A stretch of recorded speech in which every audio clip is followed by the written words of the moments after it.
What is a graphical theme? It's the unifying visuals that remind the player of your game. User interface, color palette, lighting schema, even particle effects. It's time to learn how to bring it all together because class is in session.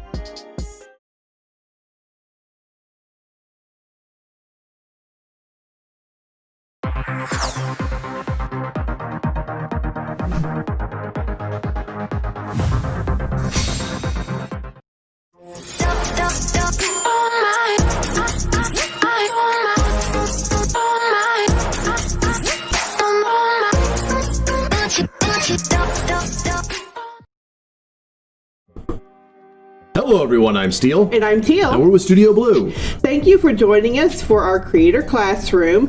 This week's topic is graphical themes, unifying your visuals. All right, so a quick note before we get started here. First off, we are pulling ourselves through stereo, so we should be coming through just fine. If you have any trouble hearing us, please let us know. Second, this particular classroom is going to be pretty long. Yes. Because when we looked at graphical themes in general, we said, okay, so we could break it up into things like HUD elements, UI elements, color elements. Right. And style. Right. And that actually would be too little.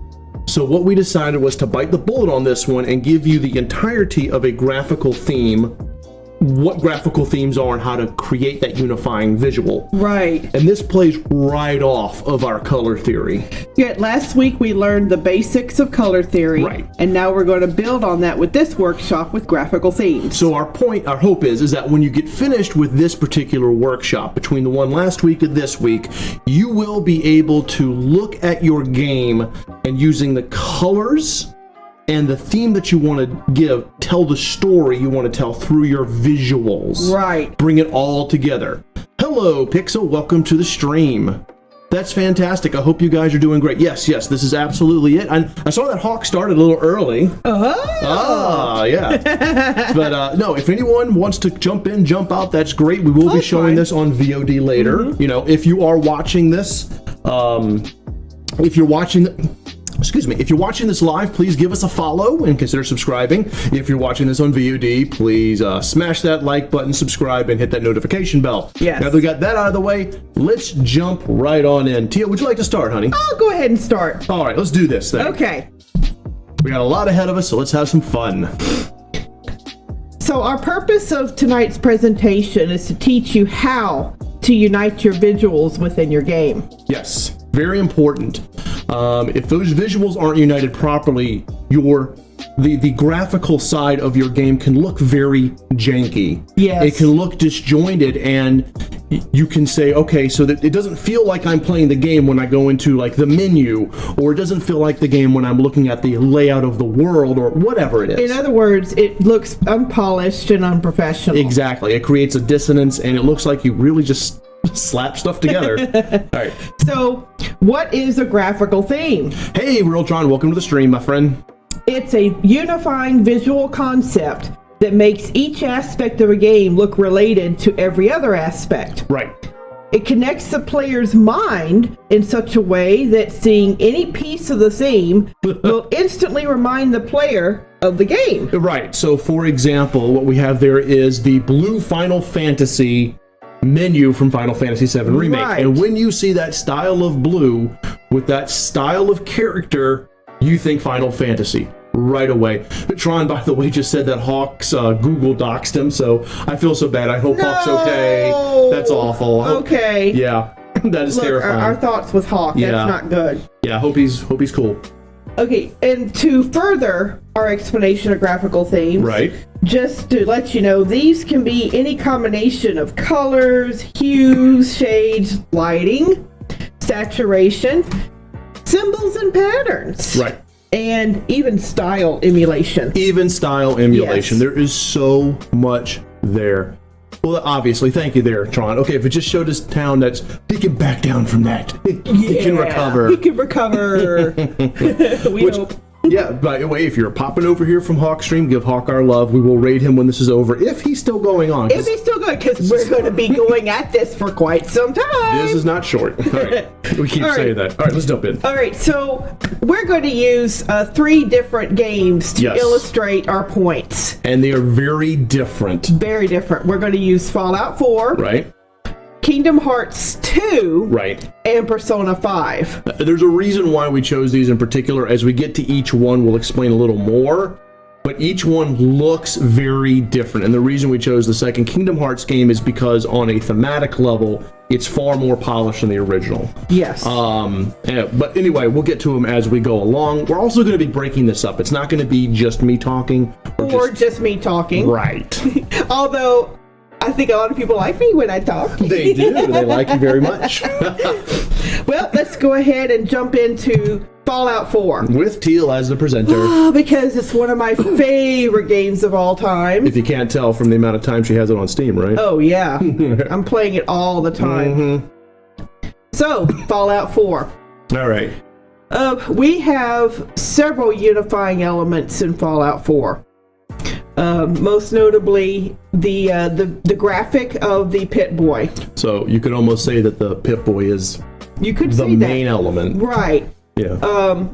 Fallout 4, as you can see that the font on the Pip-Boy, right. the color of the Pip-Boy, the color of the Pip-Boy itself. Yeah. Okay? These are all going to be the part of the elements that's going to unify and give you this picture of this dystopian future game. Right. Pulling, of course, in that 1950s mainframe look. Right. That they're going for. Tron said overrated from that time that he got you to say it. With the slime of culture, of course. Of course. Getting a bit of a close-up here on the terminal. Right. This is just a typical computer terminal. As you can see, we still have that, as Steele said, the 1950s, 1960s look. Right, that mainframe look. The mainframe look. The old AIX mainframes. Because that's the time period, the thematic time period of when civilization ended. Right. So this is all part of unifying everything together. It's also because the old consoles that were used to program the missiles were those kind of consoles. There it is. Pixel says Fallout 4, strange way of saying New Vegas. Well, New Vegas is a superior game. Well, yes. And story. But we're not going to go there. We're going to stick with Fallout 4. For color. Okay. So let's talk about the color palette. Right. And this is for pre-war Fallout 4. Now, what is a color palette? That, to kind of refresh us from color theory, what would that be? The color palette is the mix of colors that you're pulling from. Right. Okay, in order to build your maps. Yeah. Build your UIs. Right. And anything else that you'll have in there. As we discussed last week in color theory, it's picking that primary color. No, sorry, I'm not primary.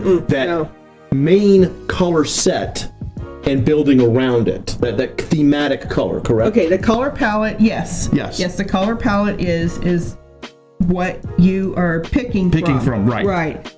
And within that color palette, you can have complementary colors and analogous colors, and you can use those different schemes. Right. But your color palette is those particular colors that you're going to be building your map from. I need to watch the wording I use for these, because things like primary or complementary actually mean something in color.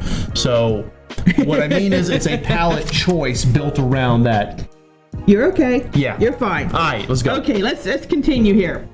So pre-war Fallout 4 is very beautiful. It's full of life. It's full of color, as you can see from the picture there.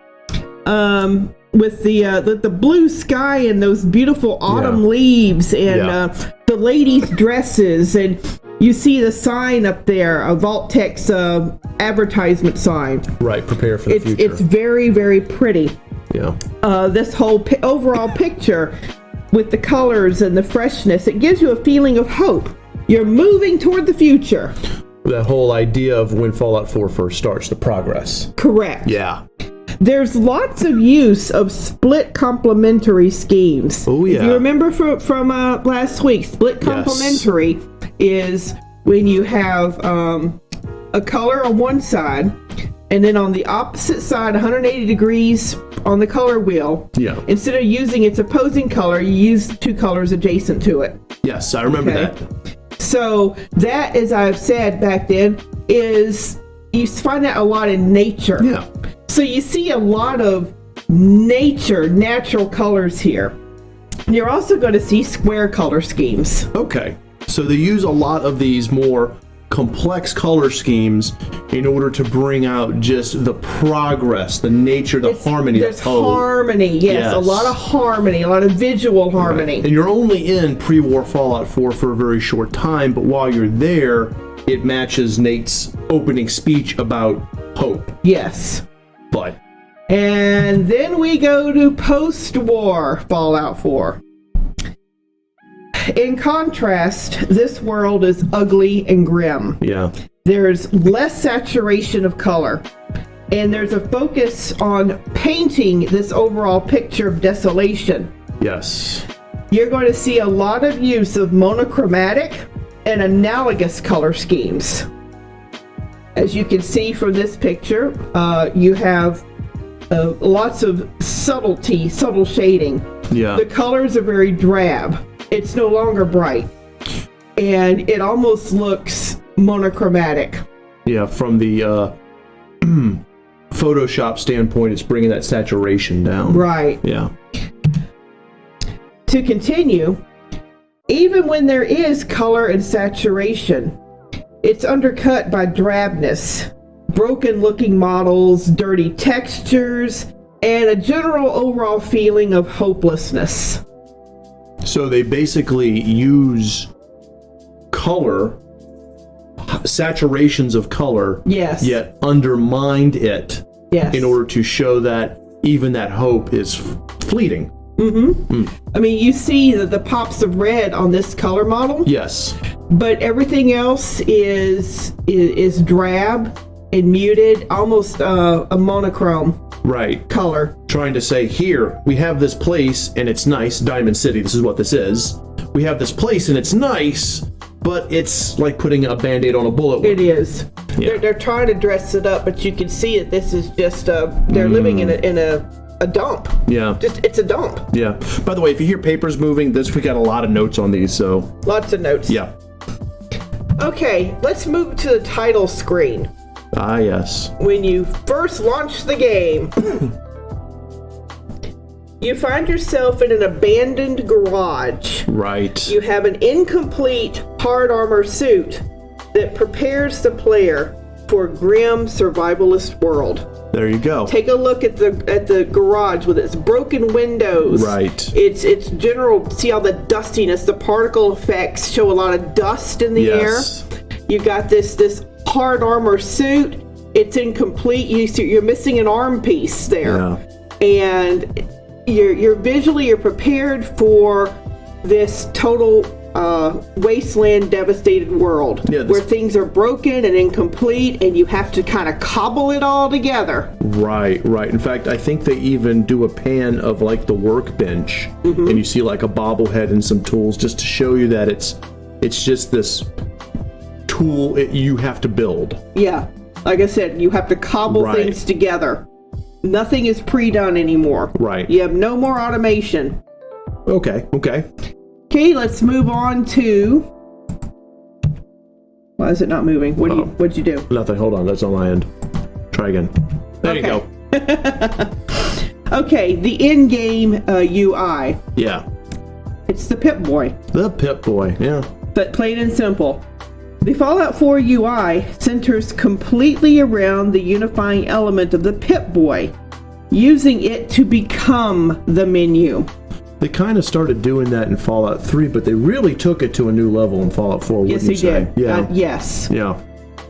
The Pip-Boy has your complete menu, everything you're going to need to access your inventory, figure out where you are, listen to the radio, everything. Everything, yeah. It's found on this one device. Yeah. One device. Okay. And the way it looks, you see it's again, you're pulling up that 1960s mainframe look. Right. Those old DOS monitors, what were they called? Oh, they're not even DOS. This is prior to DOS. But you had the one color scheme. You've seen monitors where it was all green. I played on some that were all orange, but that's how it was. You just had one color. Yeah, I mean, it could be like your TSR-80s or your old Apple, like I don't even think 2Cs were that good. Right. I mean, we're talking like the kind of mainframes they put Space War and Pong on. Mm-hmm. This is meant to be old school. So it is, definitely. Yeah. You look at the font, you look at the color. Yeah. You even look at some of the garishness bloom around the letters. Yeah, that's all indicative of that old world style of computing. And the model of the Pip-Boy is actually pretty scuffed up and dirty, too. Mm-hmm. The Pip-Boy does everything from inventory to character growth. As you can see here, you can even play small mini games on it that adds to the nostalgia. Yeah, the whole callback to like Donkey Kong Missile Command. Yes. Yeah. And you can collect these little games throughout the main game and play them on your Pip-Boy. I think it was actually a pretty brilliant thing for them to do. Yeah. Okay, the HUD. The HUD of Fallout 4 is minimalist. Yeah. It's meant to convey information to the player so that they can explore the world without worrying about being drowned in information. I can see that. Yeah, even the shop. Because, again, you're in this post-apocalyptic survivalist world. You don't have time to be sitting there playing your Pip-Boy. Because, let me tell you, something's going to jump out at you. Try to kill you, yeah. Something is going to jump out and try to kill you. So you've got to make it as, the feeling is, make it as simple as possible. So you look at your Pip-Boy, get your stuff done, get out, and start shooting those ghouls. Yeah. Okay? They're sneaking up on you as you're playing around with your Pip-Boy. The only thing we got going for us is that the game pauses when we're in the Pip-Boy. Yeah. So at least it's not like Fallout 76 where the game keeps going, but I mean, yeah, I get that. Right, but that's just gameplay. Right. We're talking about the graphical. Aesthetics, right. Yeah. And so, and as your player character, you don't want to be on your Pip-Boy. Right. Interesting side note, Teal, in Fallout 4 VR, if you put Pip-Boy Live as the option, where you actually have to tilt up your wrist to look at the Pip-Boy, the game will not pause when you're in the Pip-Boy. You have to choose Pip-Boy Classic, which stops the game, pauses it, and puts the Pip-Boy screen in front of you. See, just like real life. Just like real life. It's actually pretty challenging when you have the Pip-Boy Live. Okay, moving on to character design. How many times have we seen this screen, right? All right, the pre-war character design. Yeah. In pre-war times, the characters look clean and relaxed, but not pristine, to show that they have already experienced struggle in this pre-war utopia. Yeah. Nate has his sort of, not so much PTSD, just worry. He has been through combat. You can tell he's been through combat. Yeah. And his wife, Nora, you can see that she has years of experience under her belt.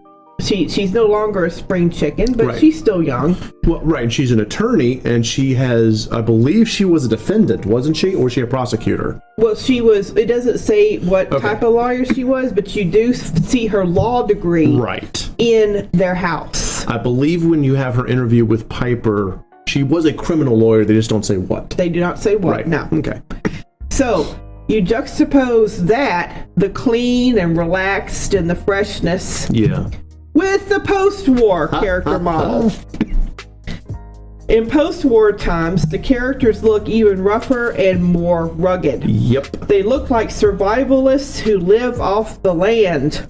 Reminds me of Mad Max. Or they look like hard, jaded people who don't trust that all they've gained won't be taken away from them in the next instant. Hence Piper. Their designs show very little hope. Yeah, that's true. Mm-hmm. Yeah.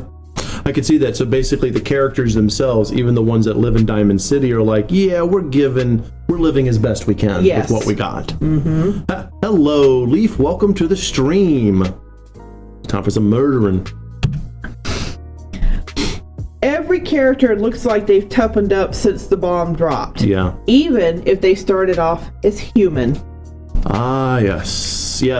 My favorite character in the game is the Vault-Tec salesman. Oh, yes, that poor guy. Who becomes a ghoul. Mm-hmm. It's so good, because at the beginning of the game, he's all in yellow, and he's like, Vault-Tec calling! And he's like, I'm great. I am so happy to talk to you, sir. So happy indeed. And then, boom, when you meet him as a ghoul, he's like, oh, God, they're such assholes. They left me to die. I mean, it was just a shift from energy to jadedness. Yes. Even total non-humans, like super mutants, have a rough-cut personality. No one is immune from the wasteland, not even those who are insulated. So, you've got, in the pre-war, you've got nothing but humans. Right. And robots. In post-war, you've got humans, and ghouls, and super mutants. All kinds of BS, yeah. Yes, and of course, mutated creatures. Right. So there's a whole lot more character models added to the mix post-war. Right. That's a good graphical thing to bring up, is that you're going to have just humans and the tech bots. Yeah. But then everything else is added post-war, and suddenly it's kind of a weird juxtaposition. With all the life being ended by the bombs, suddenly there's a lot more variety of life. Yes, and it's the stuff of nightmares. Right. It's all nightmares. It's all nightmares, yeah. Okay, the lighting schematics. Oh, yeah. Schemas. The lighting is purposefully dark and dim. It showcases a world where there is no more infrastructure. Days are bleak and nights are dark. I will say, with the right mods, right?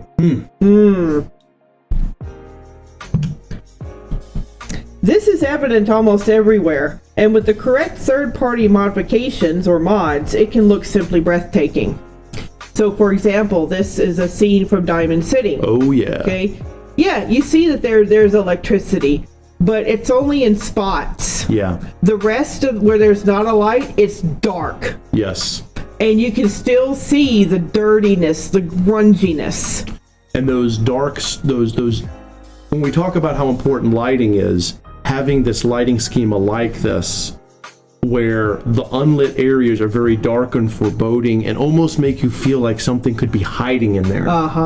That's on purpose. Bethesda, despite their flaws in some ways, handles lighting like a boss when they do it right. Because what they'll do is they'll use it specifically to highlight the parts that are safe. Light equals safe, dark equals unsafe. And that is part and parcel of the use of lighting to give you a graphical theme of this very frightening post-apocalyptic wasteland. Now, of course, you mentioned mods, because it's true that with the right mods, it looks even better than the vanilla. Right, when we mean better, we mean shadows are deeper. Right, shadows are deeper. And the lights have a little bit more bloom to them. Yes, and gives a starker contrast between the lights, the hot spots, the light, and the attenuation down to the darkness. All right. That brings us to particles. Oh, yeah. Yes, the particle effects. So the color red is used extensively throughout this game to denote death. Absolutely. Or danger. And most explosions in this game have a mushroom cloud shape as a callback to the nuclear bombs. The nuclear bombs. And of course, interesting, I don't know if this was on purpose, but it's also interesting they chose red as one of their primary death colors, because the nuclear exchange begins as a conflict between the United States and the Chinese, right? Which, of course, the Chinese main color is red. So, if that was on purpose, that was actually very brilliant, because it makes you even more. We did this. You maniacs. We did this, and we did this with this conflict with this other superpower. So I don't know if that was intentional, but it was pretty cool. Well, whether that's intentional or not, the fact that they used red, if you guys recall, the color red denotes danger, right, and power, right, and anger. Rage in general. Evening Sweatshop, welcome so much to the stream. We're doing a creator classroom on graphical themes. Yes. We're right now dissecting the graphical theme of Fallout 4. Also, what I'd like to note is, as far as particle effects go, there is a lot of dust particles in the air, especially in interiors. Right. And when the sun is shining through into interiors, you see all these dust particles. Yes. That was not present in the interiors in pre-war Fallout, just in the post-war. Do you think they did that maybe to show nuclear fallout as a possibility? That's one of the things they probably wanted to show. Yeah. The other one, of course, is neglect. And decay. The passage of time. Sweatshop, don't worry. This is a complimentary to the color theory classroom we did last week. We wanted to kind of get both done back to back because this sort of finishes what we started last week with color theory. Correct. With notable exceptions, everything is a callback to the bombs that dropped. Ah, yes. Okay? So you have your laser weapons. Right. And your fire weapons. Right. Things that shoot out flamethrower stuff. Right. And weapons that explode. Yes. Like the Fat Man. Okay. So all that's a callback to the bombs dropping. Yeah. Sweatshop says the dust might represent apathy too, a lack of interest. I absolutely agree. Yes, it would. Absolutely. Because what you're doing is you're creating a sense of, like Teal said, neglect. And you can tie that to the feeling of it doesn't matter. Nothing we do matters. Our world has been destroyed. Yes. Let's just survive day to day. So that's a brilliant observation, Sweatshop. It is. Yeah. The most famous tagline. Fallout 4's entire style is centered around the phrase, "War never changes." Yep. Showing us a world where only a small fraction of humanity learned how to live in peace after a nuclear exchange. Yeah. The rest of the people still fight. That's true. True. Very few people in Fallout 4 are actually peaceful. Even, I know you showed her earlier, Piper Wright, who's not a pacifist, but she wants more peaceful solutions. Even she isn't really a peaceful person because she's constantly riling up the status quo. Yes. So there are very few people in Fallout 4 who are peaceful. Right. He says, we were just waiting for the end of thought. Yeah, end sort of thoughts. Exactly, Sweatshop. It's not a cheerful game. I mean, no, it's not cheerful. No. When you take away the mods and the fun parts and the Lover's Lab and everything that people like to throw into it just for giggles, it's actually a pretty depressing game. No, it is very hardcore. Yeah. So building your graphics around that one theme of fighting. Right. War never changes. You're always going to struggle. It's interesting that we have the Pridwin showing. And that is the quintessential theme right there. You had the Pridwin from the Brotherhood of Steel. And their whole idea is to come into the wasteland and kick ass. Yeah. They're going to war. Again, war. Right. And it never changes. It's like, we had enough problems.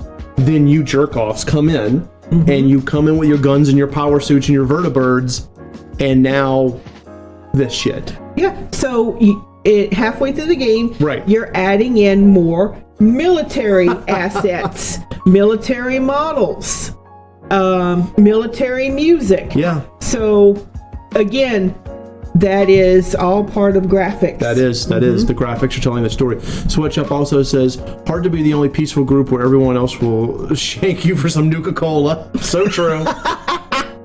It's very true. Yeah, I'll go for some Nuka-Cola. Ice cold.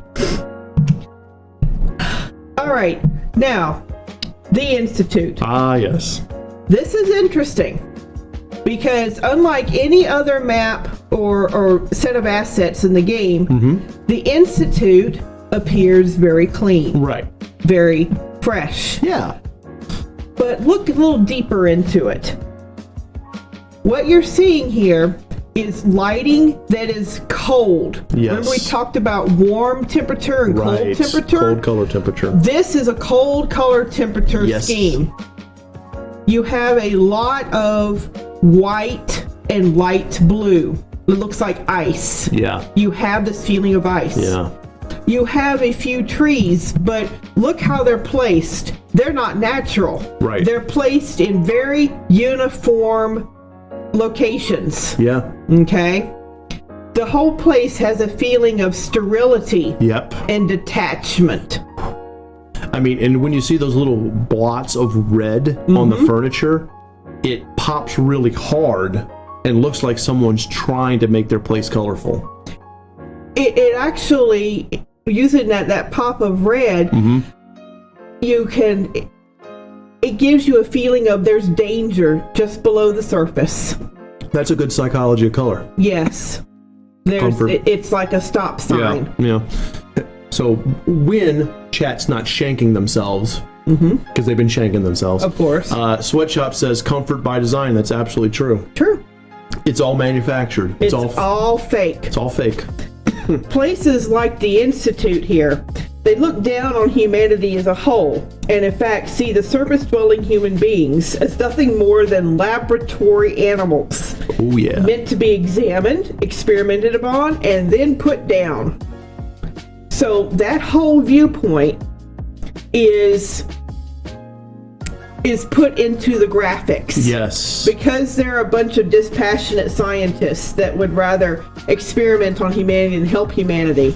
You have this sterile environment, this cold place, almost frozen in time. Devoid of empathy.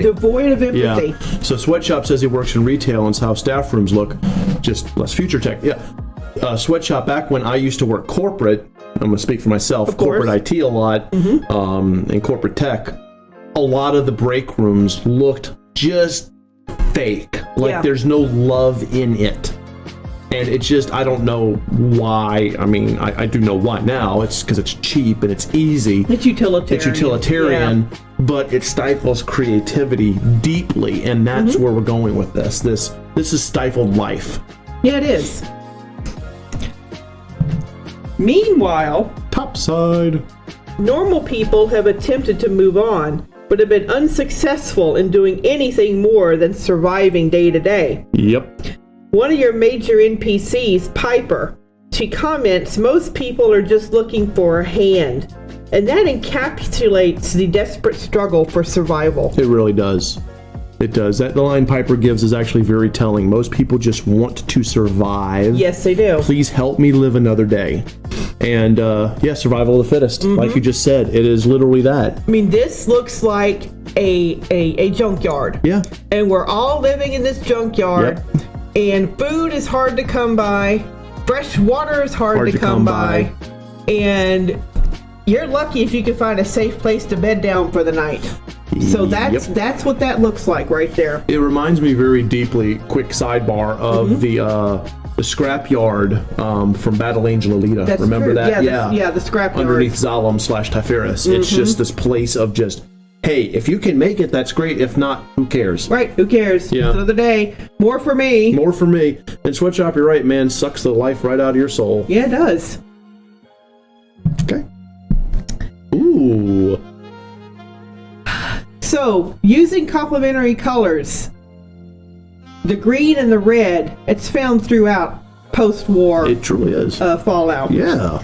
The green tint for radiation, and the red coloration for explosions. Gosh. Along with the unifying element of the Pip-Boy, creates the image of a world that is still a slave to the very technology that led to World War III. So basically, they're using color to say the war never actually healed. The world never healed after the war. Right. If nothing else, the world is still a slave to what it was prior to the nuclear exchange, just now out without all the infrastructure and medicine and etc. Right. The war is still going on. Yeah. The war is still happening. It's now just, it's survival. War never changes. War never changes. Wow. Yeah. That's strong. That's a powerful statement. That you are correct, and that's why they use this complementary color scheme. Yeah, green and red. And yes, as Pixel pointed out, this is the glowing sea. Yes, it's interesting that the glowing sea is an area where nuclear bombs didn't actually hit. You know, because it's not downtown Boston. In fact, Teal and I were talking about it one day. Fallout 4 doesn't actually do the map of downtown Boston properly. There should be about a 1 to 2 mile radius of nothing. Right. But Bethesda and fiction. But yes, it is a great example to show just utter destruction. That's how a ground zero would look. Yes, this is it right here. That's how it would look. Like if a bomb dropped a mile away from here, maybe that would stand, that red rocket, maybe nothing else. Maybe nothing else, yeah. Right. And Sweatshop says, I always forget the Fallout series is set so far in the future. It's 200 years for Fallout 4 after the bombs drop, and the bombs drop in 2077. Yeah, 2077. 2077. Yeah, they just era lock it in the 1950s for aesthetics. Right. Which, that's brilliant, really. Okay. The devastation in this world is so widespread that the only hope the world can find is what the player, who is the sole survivor, brings to it. They are not dirty, and they're not tainted. They are the only thing that the bombs did not touch. I.e. them being pure looking in the character creation. That's correct. There you go. Wow. Yes. So Bethesda used the graphical setup of the character creation in order to emphasize the point you are the clean, untainted one. Yes. Wow. You are the harbinger of hope. Yeah. That is amazing. Yeah. Behave, Sweatshop. Cocaine.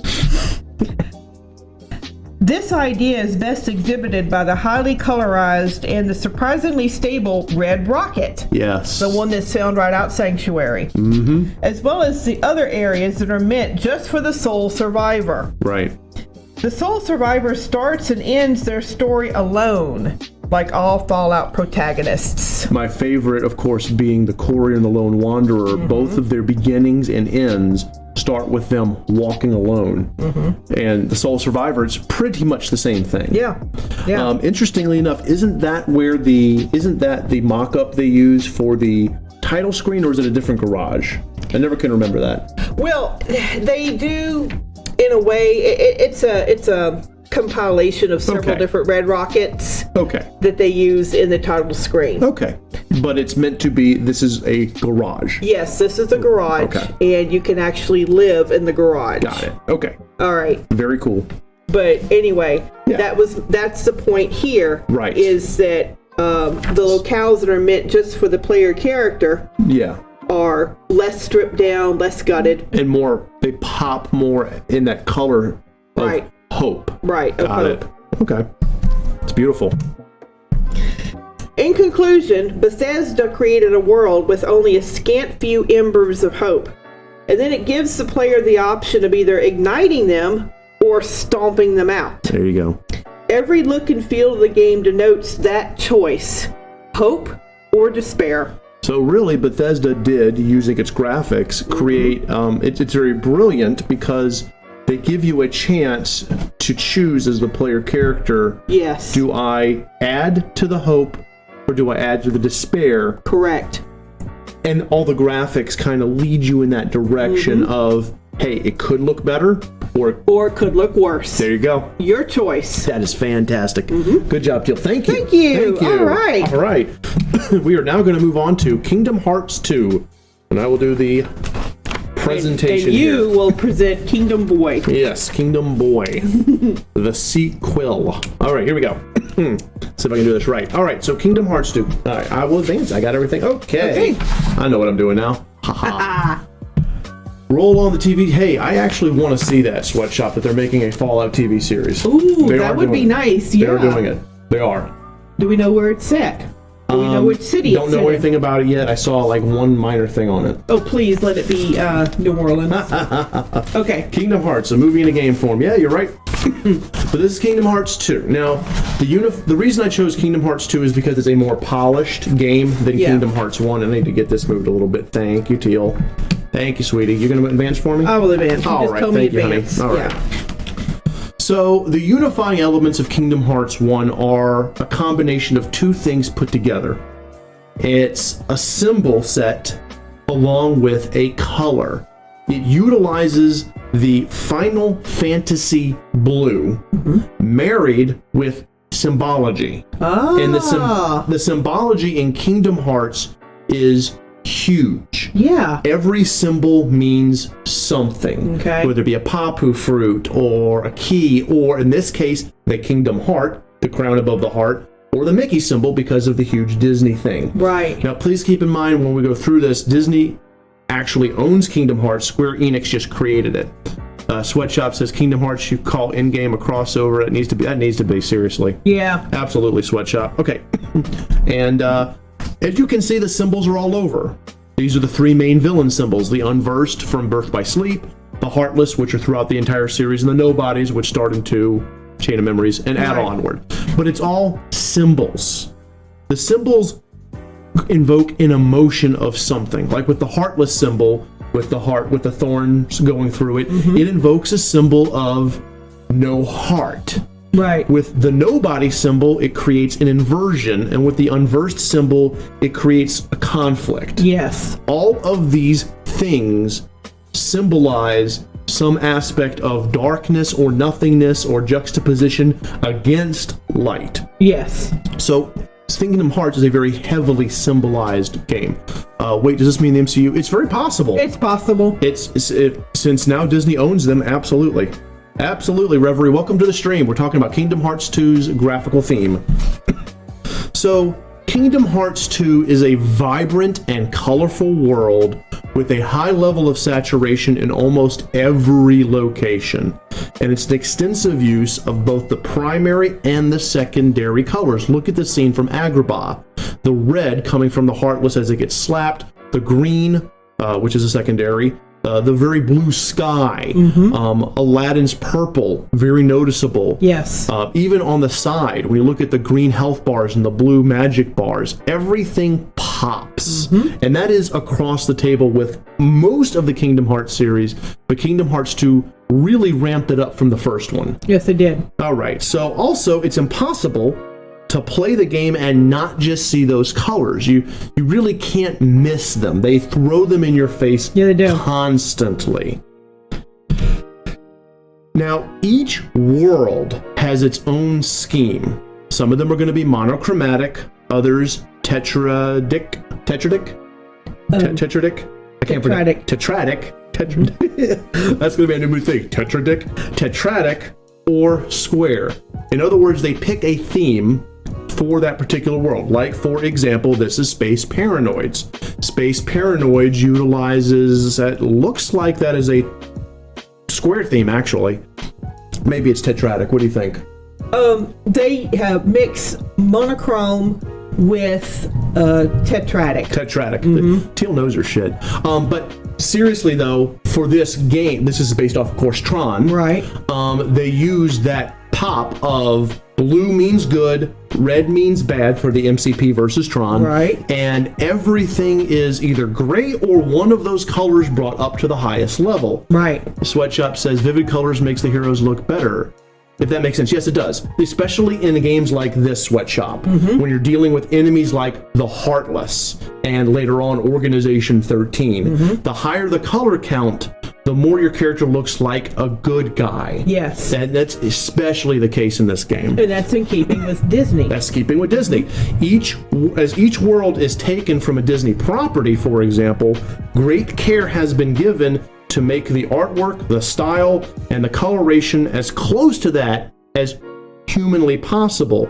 Darker worlds like Port Royal, for example, from Pirates of the Caribbean, still have a high color contrast. They're just more realistic looking. And I love the way they do Port Royal and Kingdom Hearts 2. It's so good. Port Royal and Space Paranoids are my two favorite worlds because they just do the original properties so much justice.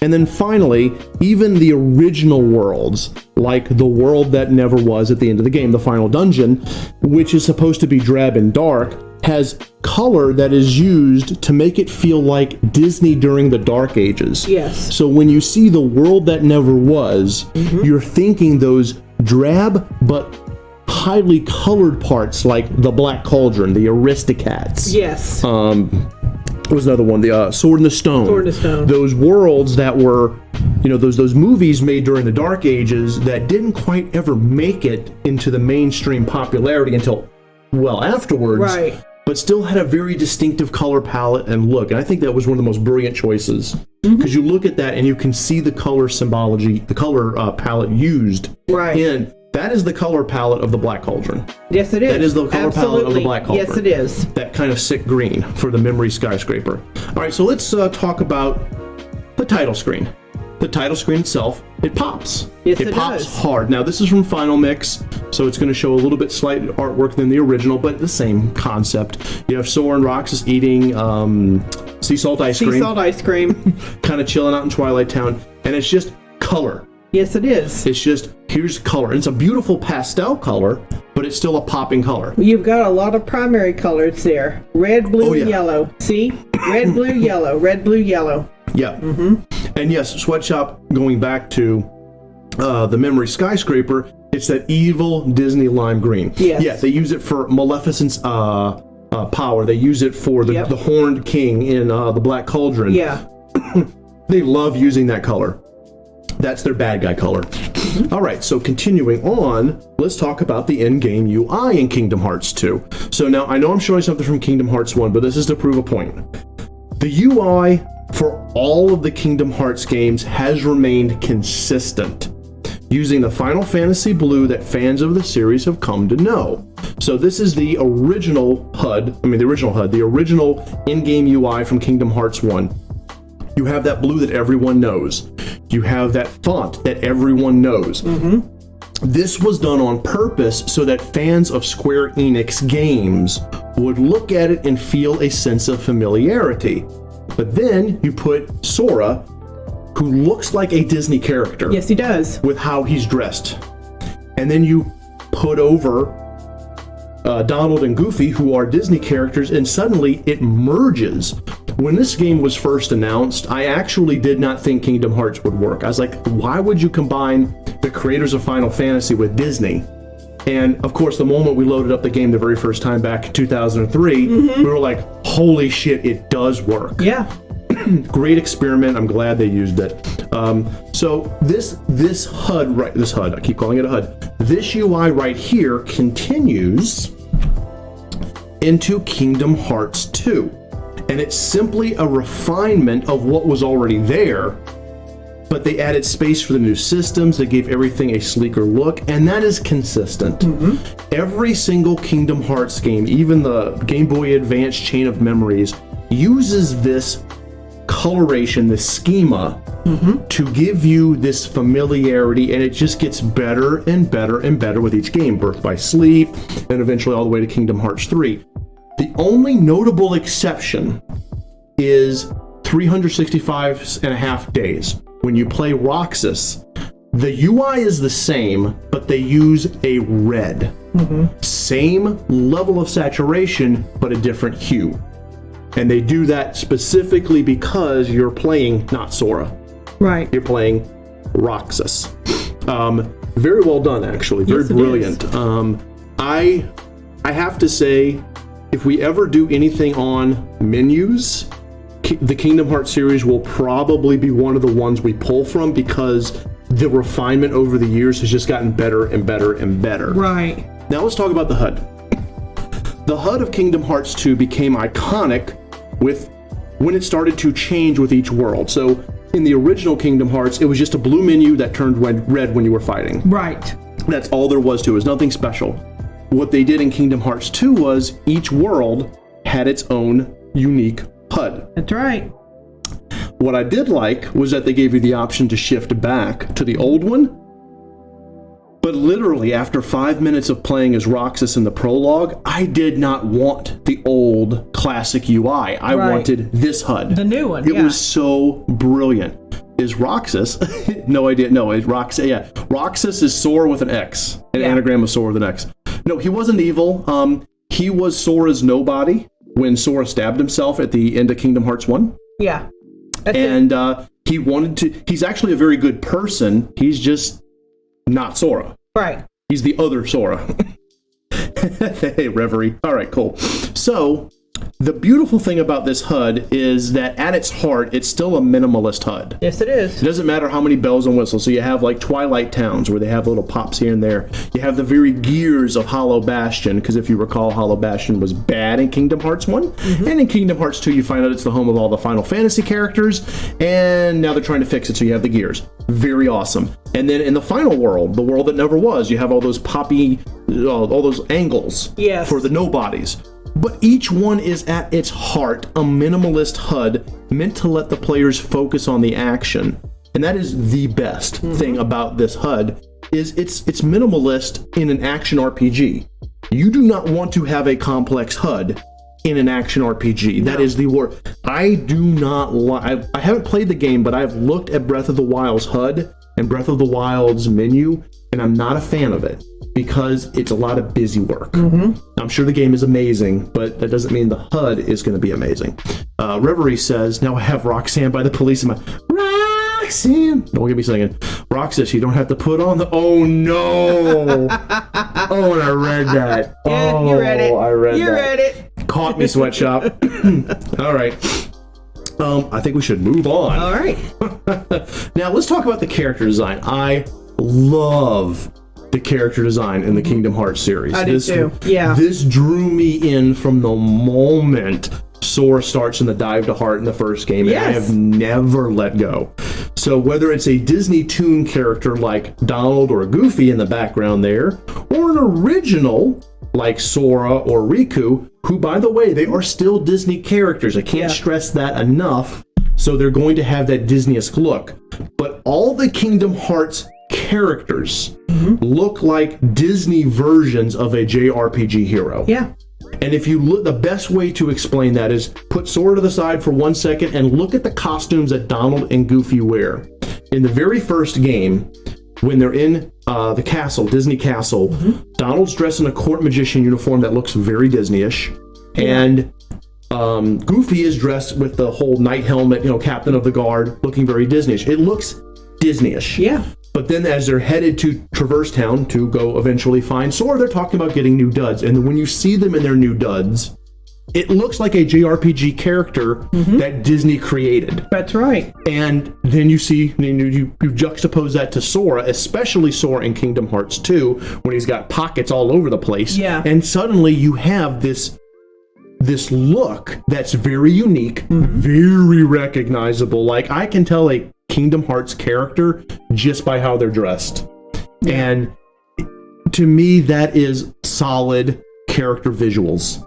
Just absolutely amazing. I'm surprised that they never done a sort of show or film. Actually, they were in... So two quick notes before we move on. Sora did show up as a character in Disney World, the Magic Kingdom, when Kingdom Hearts first came out. It was a person in a suit with a face that looked ridiculous, but he did photo ops. Second, they actually started making a Kingdom Hearts cartoon. It was going to be a TV show, and it got scrapped because they couldn't work with the storyboard. They couldn't agree on anything. Yeah. I think if you go to cracked.com, they actually have an article about how Kingdom Hearts' cartoon flopped. Yeah. So it died in development. All right, so let's move on. Now, the world characters, these are your guest characters, like we have Captain Jack Sparrow or Simba or the Beast. Yeah, all those characters, the world characters, what we call them, the world guests. Right. It is a shame, Sweatshop. They look like their original selves. From realistic humans in Port Royale to the traditional looks of Mulan and Beauty and the Beast, they look like how they are supposed to look in the Disney property. Right. They don't look like they've been modified. And the reason is you're visiting their world. When you go to Port Royale, you are visiting Captain Jack Sparrow, Elizabeth Swan, and whoever the hell Orlando Bloom plays. That dude, yeah, the other really important character. But you're seeing them.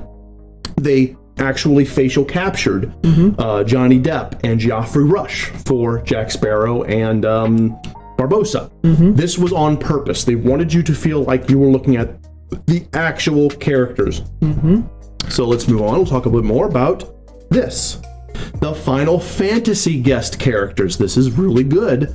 because when they took the Final Fantasy characters like Yuffie, Aerith, Cid, Squall, Leon, Cloud, all of them, what they did was they updated them to look modernized. Yes. They wanted to take away the old look that Yuffie, Cloud, and the rest of them had and make them look more 2003 and less 1997. Right. And they did this with every Final Fantasy guest character. Setzer Gambiani momentarily appears in the prologue. He's one of the people you fight in the struggle as Roxas. And they took him and they modernized him by giving him an overcoat he wears over his shoulders. Yeah. It's all very well done. Seifer and Fujin and Rajan as teenagers. Yeah. They modernized every last one of them. And this includes taking the Final Fantasy VII cast and making them look like their Advent Children selves. That's true, they did. This was about the same time that Advent Children came out, and they cross-promoted by having all the Final Fantasy VII characters look like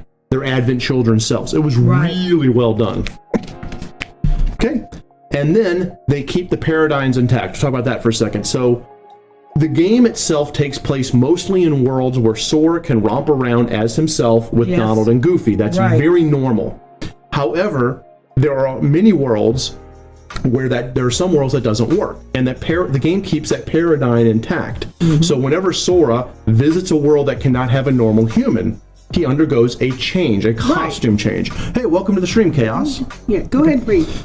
For example, in the Lion King world, Sora becomes a lion cub, because in the Lion King itself, there are no humans at all. There are no people. Right. Yes, Chaos, you're correct. Sora's costume colors are just like Mickey Mouse. That is a done on purpose, because Sora is, in many ways, is like Mickey. Sorry, we have a little HUD element issue. Hold on. Trying to fix this real quick. There we go. It popped. Right. So that would be why Sora's costume colors are similar to Mickey. Yeah. Yeah, the reds and the blacks, exactly. So I don't know why, but the stream title completely vanished. Sorry about that, guys. It might just be that there's something wrong with that element.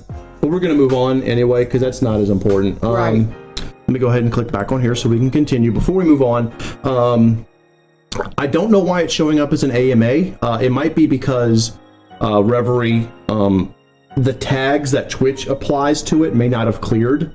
That's always possible. It's all good. It's all good. Quick note on the Sora costume with Mickey. Did you know that Mickey's costume in Kingdom Hearts 2, when he rips off his Organization 13 cloak, is based on Sora's Kingdom Hearts 1 costume? Yes. It's yes, not, it is. It's not the same thing, but it's based on it. Very well done. So yes, Lion Cub in the background. Gonna kill the hyenas. But it goes further than that. They also include this costume change concepts into the game lore itself. Like when Sora changes into a black and white tune for the Timeless River, as shown here when he's shaking hands with Steamboat Willie, Mickey. Or when he goes in the Nightmare Before Christmas world and he looks like a little vampire boy for Halloween Town. Right. So in other words, if the lore itself requires a character look this way, like a old B&W tune or a This Is Halloween character, right? You know, a Tim Burton style, then the costume change will kick in. It comes full circle. One is based on the other, is based on the other. Yeah, well, they do that. They do that because the two themselves are basically the heroes. I mean, of their own world. Right. Sora is the hero of the human world, Destiny Island. Right. While Mickey is the hero as the king of Disney Castle. That's correct. So it's kind of like the two of them have to walk side by side. They also have the flip versions of each other's Keyblade. Yes, they do. Sora has the Keyblade of Light, the Kingdom Key. Mickey has the D, the Kingdom Heart D, the Kingdom Key D, which is the dark version of that exact same key. Right. So it's kind of neat. They need it or it wouldn't work. Yeah, exactly. Yes, exactly. It would look very jarring if regular Sora was in that picture right there. That's correct. Very so much so. Again, calling back to the previous slide of the paradigms. Yep. You know, if it's an animal world, Sora's an animal. Yep. If it's a black and white world, Yep. Sora's black and white. Yeah. So if it requires it to not be jarring, as Sweatshop said, they did it. Yeah. Okay, so let's talk about the lighting schema. So the lighting schema of Kingdom Hearts 2 is minimalist. And I'm going to go ahead and say something a little on the negative side of my favorite series. The lighting in this game, even in the PS3 and PS4 remakes, they're not actually very good. Kingdom Hearts 2 did not use lighting effectively. Kingdom Hearts 1 didn't either. Yeah. With the exception of Traverse Town. Traverse Town did it right. And in here, the exception is the world that never was. Right. Those two worlds in Game 1 and Game 2 use lighting well, but for the most part, look at that. That's not actually a very solid lighting scheme. It's too dark in some areas. It's too light in other areas. They didn't really try to tell a story with the lighting. They just kind of said this area is lit and this area is not lit. Right. But there's a reason for that. Kingdom Hearts 2 relies much more on color and particle effects to tell the visual narrative. The lighting effects are minimal to meld the levels into the back. Oh, really? Remember, at its heart, Kingdom Hearts is a RPG. It is an action RPG. They want you to focus more on what's happening with your character, especially in Kingdom Hearts 2 with those pesky reaction commands. Yes, the reaction commands. Then they want you to focus on the backgrounds. Sweatshop says human eyes need patterns and continuation. Yeah, we are basic. We basic. Yeah, we basic. We basic. Continuing the lighting schema though.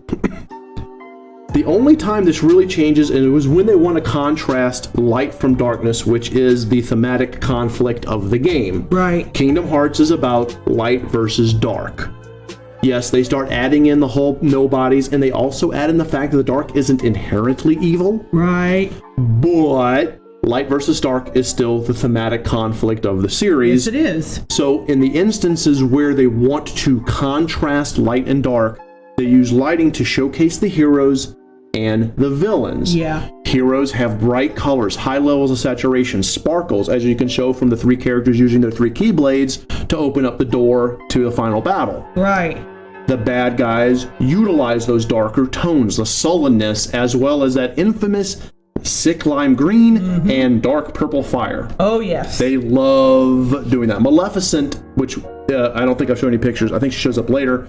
Maleficent is an amazing use of color palette as a Disney villain in the Kingdom Hearts series because she has that kind of grayish toned skin, those yellow eyes that are sick looking, and that black cloak. Yes. You can tell when Maleficent walks into the scene, she's the bad guy. Yeah. You know, and honestly, up until you meet Ansem in the first game and outside of Xemnas in the second, Maleficent is the biggest villain because she is the bad guy on that side. That's right. Yep. Oh Lord. We are getting spammed. Hey, somebody take care of this. We have a mod in the room. If we have a mod, take care of that. Hey Ventus, welcome to the stream. Yes, purple is evil. Yeah. Yep. Purple is often used to denote evil or darkness. So much so. You know? There we go. Banned and banned. Thank you. Purple and lime green. Lex Luthor's wardrobe. Also, Halloween colors. Halloween colors. Let's move on. Okay, particle effects. So, I don't actually have any notes on this one. I just have facts, and the facts are in front of you right here. Kingdom Hearts, in its entirety, from start to finish, especially the second game, overuses particles. Yeah.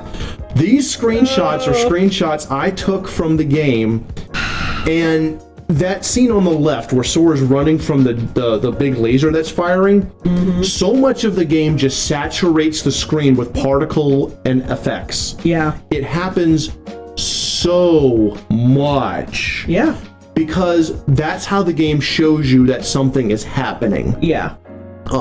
Because it's an ARPG at heart, and because it is a Disney game, they wanted to go over the top with every single effect. And it's exceedingly noticeable in the final battles of the game. Yeah. Stars and orbs flying around, Christmas colors, red and green, just all over the place. All over, yeah. All over. Also, they have a shape that they love to use. And I didn't notice that until I was actually researching for this presentation. But there is a shape that Kingdom Hearts loves to use. Let's pull over the next one and I'll show you. It's It's a sphere containing a horizontal line. Look at Xemnas holding it up, and then it's appearing again when Sora and Riku are getting ready to seal Xemnas near the end of the final battle. Yes. They use that all the time in Kingdom Hearts 2, Birth by Sleep. It is a shape they love. The circle with the horizontal line in the center. There's even, if you look in the Traverse Town, you look at some of the lights. Some of the lights are spheres with a line around it. Yeah. Yep. It does look like an anime character exploded. Absolutely. Yeah. It also looks like Saturn. Yes, it also looks like Saturn. You know, it's the KH. Yes, exactly, referee. It's the KH lens flare. Thank you. And it is all over the place. It is everywhere. Yeah. All right, let's moving on to. All right, so Kingdom Hearts 2, like the rest of the series, is a highly colorful and stylized game. It uses the deep and rich colors of the Disney Golden Age. That's the Lion King, Beauty and the Beast, etc. No, that's not the Golden Age. Boop, boop, let me start over.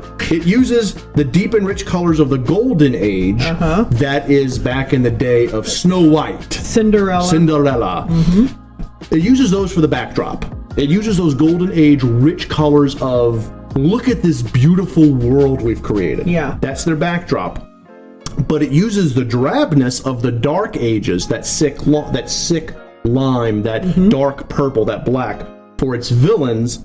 And then it uses the Renaissance continuity for the heroes. Right. So what Square Enix did is quite brilliant. Technicolor. Thank you, Ventus. What they did was they took the three most popular ages of Disney, Golden, Dark, and Renaissance, and married them together to tell a story of color palette. Yes. And a story of just visuals. So right here's the best example. The world around Xemnas has that high pop of the Golden Age, the actual Kingdom Hearts itself. Yeah. He himself is very dark and drab, Dark Ages. And then our heroes up in the front have a more solid and uniform color palette, like the Renaissance. It's amazing. Yeah, this is actually one of my favorite images because it just showcases it so well. What the color in the color palette is not used for evil. Wait, what color in the color palette is not used for evil? They like Chaos. They like to use a sick-looking lime green. It's that someone called it earlier that villain green. Yes. And the dark purple. That's the things they love using. It made me vomit Skittles. Jesus. Okay, moving on. Now, the entire game series is a love letter to the creative works of Walt Disney Corporation. Yes. It allows you, the player, to live out the adventures of your favorite Disney characters. This is an intentional conceit they want the Disney fans to play. So you have Simba from The Lion King, Ariel from The Little Mermaid, Aladdin from Aladdin. Square Enix and Buena Vista Disney did not make this game for people who are not Disney fans. Exactly. If you are not a Disney fan, you will not enjoy Kingdom Hearts nearly as much. And if you hate Disney, you will not like Kingdom Hearts. It's a love letter to Disney, 100%. However, it's also a love letter to Final Fantasy, but to a lesser extent. Specifically Final Fantasy 7 and 8. And 8 specifically. Players can interact with, fight alongside, and actually battle via the Colosseums their heroes from previous games. And honestly, there was this moment here in Kingdom Hearts 2 when Hollow Bastion's being invaded by the Heartless, and Cloud and Squall fight side by side and actually tease each other about who's better before walloping up on the Heartless, and it is a fucking amazing. That is what fans have been wanting to see for years. It is amazing, this moment. So this is the secondary love to the game. And what Square Enix did was they created a game that Final Fantasy fans could get pulled into and would learn to love, even if they weren't necessarily primarily Disney fans. Sorry, Chaos. I'm more emo than you.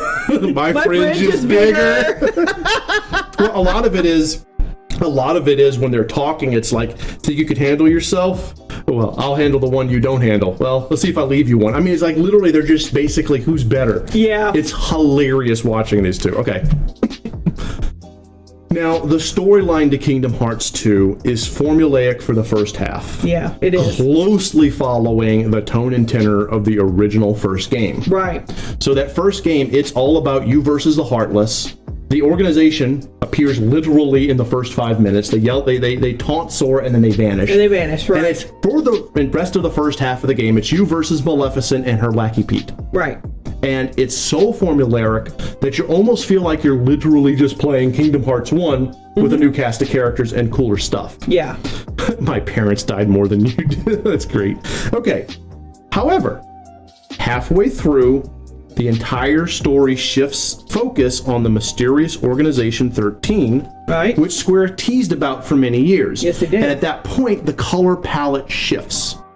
Look at how this looks. Pete is colorful.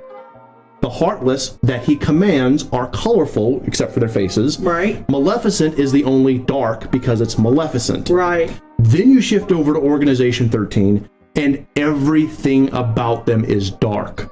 Yeah. Because and monotone. And monotone.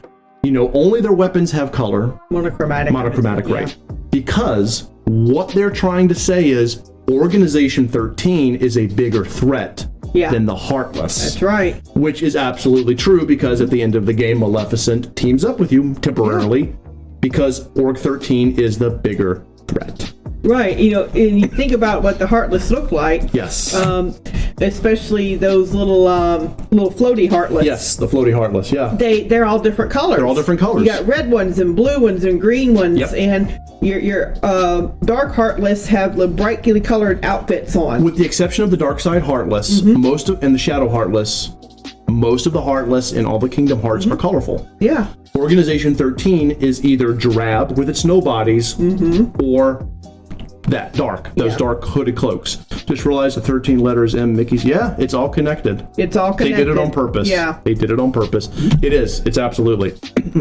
However, they tried to shift the story's tone from first half to second half from the childlike wonder of the first game to a much more mature theme in the second. And it's a very stark note. It's very stark. Yeah. Even going so far as to pull the bad guy isn't who you think it is. Right. Now, there's a lot of problems with Kingdom Hearts 2's writing.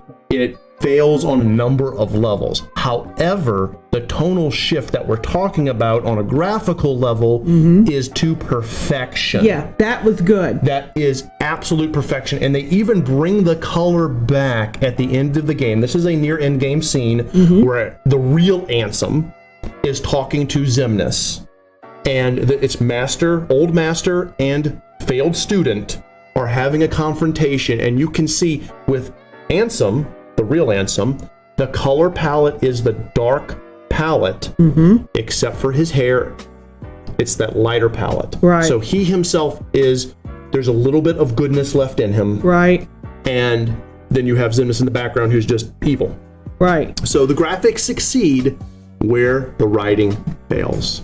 Also, you can say that there's color to Ansem, the foreground guy, and the background guy, it's monochromatic. Very much. It's black, white, and shades of gray. Xemnas is monochromatic, with the exception of the eyes being orange, which is a plot point that anyone who's in the darkness too long with their eyes turns orange. Right. And we talked about why orange in the color theory class, that it's that sickness, that pervasive, just that darkness seeps inside of you. Okay, so moving on.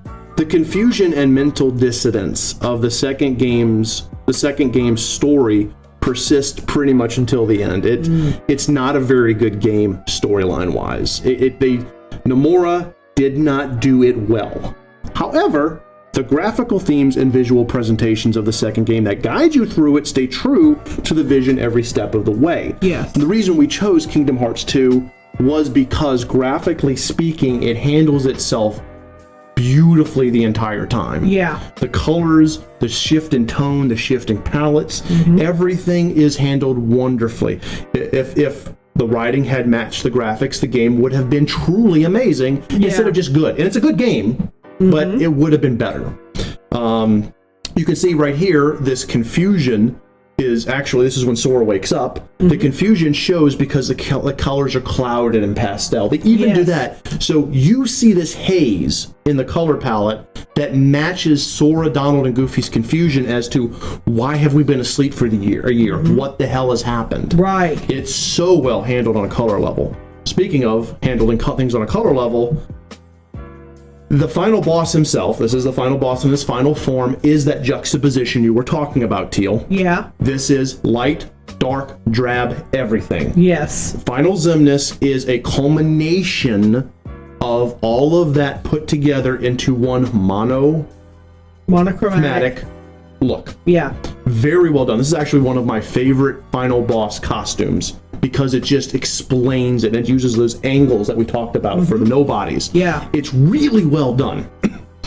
In conclusion, Kingdom Hearts 2 is neither the strongest or weakest story in the franchise, but its juxtaposition of graphical styles in the first and second halves and the way it visually lets you know what you're about to experience is very, very strong. Yes. It's the most powerful zebra ever, Ventus. No, it's not Sephiroth. That's Xemnas. No, this is Xemnas. Yeah. All right. Now we get to move on to the final piece, which we're going to be handling together. Yes. Persona 5. You know, I wasn't actually hitting the slime buttons this time. I failed to hit the slime buttons. Here, have a slime, everybody. The slime does not appear. All right, so let's talk a little bit about Persona 5, shall we? Let's talk about our guy, Persona 5. All right. So, yeah, let's talk about those unifying elements. When we look at Persona 5, can you change the boss color design for each phases? Wait. Yeah, absolutely. If you're telling a story... Okay, catch up here. Okay, so now we got your attention. Awesome, Ventus. Yes, you can. You absolutely can. Kingdom Hearts 1 does that a lot. When you fight Ansem in his various phases and then get to the World of Chaos, they actually change his color design quite a bit. Yeah, they do. It's very much so. But let's go ahead and jump into Persona 5. So, the unifying element of Persona 5 is a comic. Yes, it is. It is a noir comic. And it's very stark. It looks like it's popping right off of a page. And it's very over the top. Yes, and it's a very big image. It's a very big image. All right, got another big image. But the color designs themselves of the characters keep with that and utilize 5 colors, wouldn't you say? Yeah, 5 colors. Not 5 colors. What? 3 colors. Persona 5, 3 colors. Okay. Yeah, red, black, and white. Those are your colors. That is the colors of Persona 5. That's it. Yeah. So you get the noir look, you get those 3 colors, and that's it. That's how they unify their elements. It's a comic book like Sin City, right, that utilizes black and white and 1 color, red. That's it. That's all they need. That's all they needed. Persona 5 persistently and throughout the entire game, it relies on a high contrast color palette centered around what Steele said, red, black, and white. These colors are the colors of the Phantom Thieves. So obviously they chose the color palette before they designed the story of the Phantom Thieves in its completion. Right. But what you're looking at on screen is the design that Yusuke, the artist Phantom Thief, the artist in your group, designs for the Phantom Thief logo, which is the top hat with the mask on fire, take your heart. And what that design is that design right there is the visual theme of the game in a single piece. Right. And it was done on purpose. There's so much in that one symbol. Okay? You've got a bullseye. Yep. And you have this strange font. Yep. For the words "Take Your Heart." Right, which we get into that. And of course, you have that color scheme: red, black, and white. And as Ventus said, yes, the color red represents the theme of the game, rebellion. Yes, rebellion. Absolutely. Yes. Yes. But as Sweatshop said, Sin City. It's done like Sin City. Yeah. So there it is.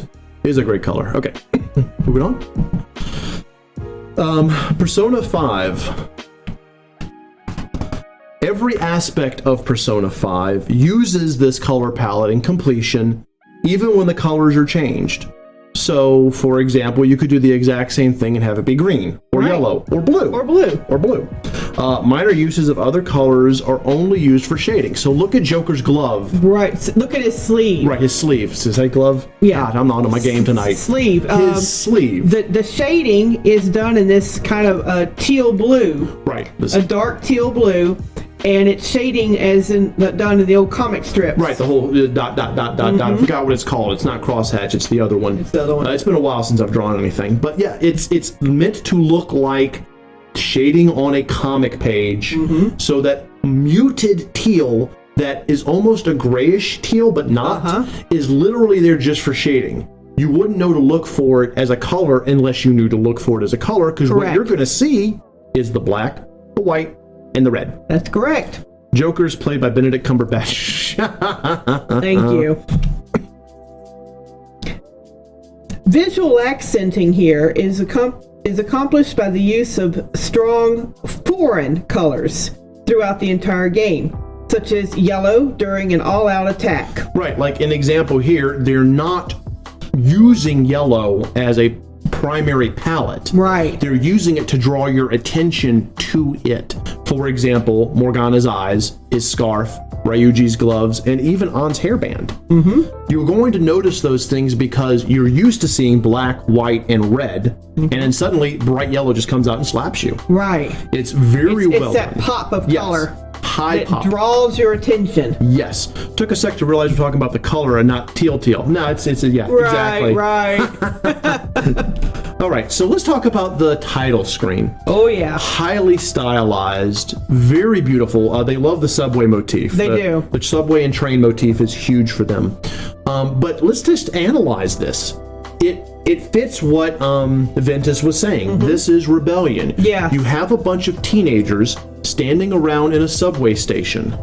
They're just their silhouettes with their masks white. Yes. So they themselves are cardboard cutouts that society is repressing, and of course, since they're red, they're trying to break free from that. Right. That breaking free of social repression is that rebellion is so huge in this game. Yes. And they are screaming that.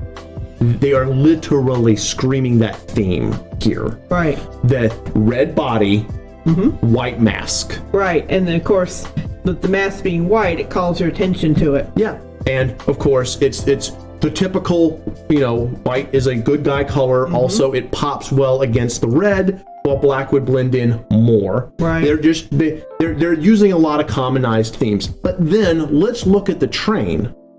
The train has the word load game on it, which is a graffiti. Yes, it's a graffiti. Which is another symbol of rebellion. Yep. They do not let up with this symbology in this game at all. And we'll get into that later when we really dive deep into things. Okay, so that in-game UI, don't you love it? Yes. Now let's talk about the in-game UI, and let's talk about that text. Let's talk about it. I love the text font that's used. Oh, yes. So putting the sheer amount of stylization aside for a moment, the in-game UI uses a visual style similar to a ransom note or something similar that a criminal would use. Yes, it's that whole, and I'm going to cut off a letter here from this newspaper, cut off a letter from here, and here's your ransom note. This is a criminal's ransom note. Right. Fun fact, while Persona 4's color theme is yellow, the main villain Persona 4 is somatic opposition by red and black. There you go. Yeah. So Ventus, basically Persona loves to do that. Yeah. The Persona series loves to juxtapose itself. Persona 5, of course, just takes it to the highest possible level. White is blank, it takes away your personality and individuality. That's also true. That's probably more than the good guy, bad guy thing. So it probably is blank, like I am a nothing. I thought it was steel because of his RPG steel blades. People still have not been able to figure out why we're called that. Maybe one day you all will. Somebody will. But that is very true, what Ventus said. All right. When you're looking at this, and you're even looking at Joker as he slaps the UI on, right? He's literally just, here's a note. Right. This is a note. Coming for you. It's so in your face. Hey, it's Tai Takami, my favorite confidant. All right, so even things as intimate as friendships, confidants, and lovers use that same style as a thief would use to communicate with their potential mark. Right. Because Joker steals everyone's heart. Yes, he does. He steals the heart of his marks in the palaces. He steals the heart of the people around him who he is friends with and confidants with. As he becomes an integral part of their lives, he steals the hearts of the women whom he falls in love with. Right. Everywhere Joker goes, he steals their hearts. Yes, he does. So it's all there. You are playing a criminal, but not a criminal. It's a rebel that society views as a criminal. It's very well done. Sapphire and Steel, Old British Show. Okay, they don't sign. Okay. As the theme of yes, it does, Reverie. This makes the anonymity. Yes. You are a phantom thief. It's called that for a reason. Phantom thief. All right. The HUD. The HUD of Persona 5 is in keeping with the theme of rebellion. Yep. You are branded a criminal, and so everything about you is a criminal's lifestyle. You are the Phantom Thief above all else. And that is every part of the HUD, from that infamous battle HUD to the left, which I love the way they did that, to your HUD when you're walking around, to when you're infiltrating. It's all a thief's HUD. It's all a thief's HUD.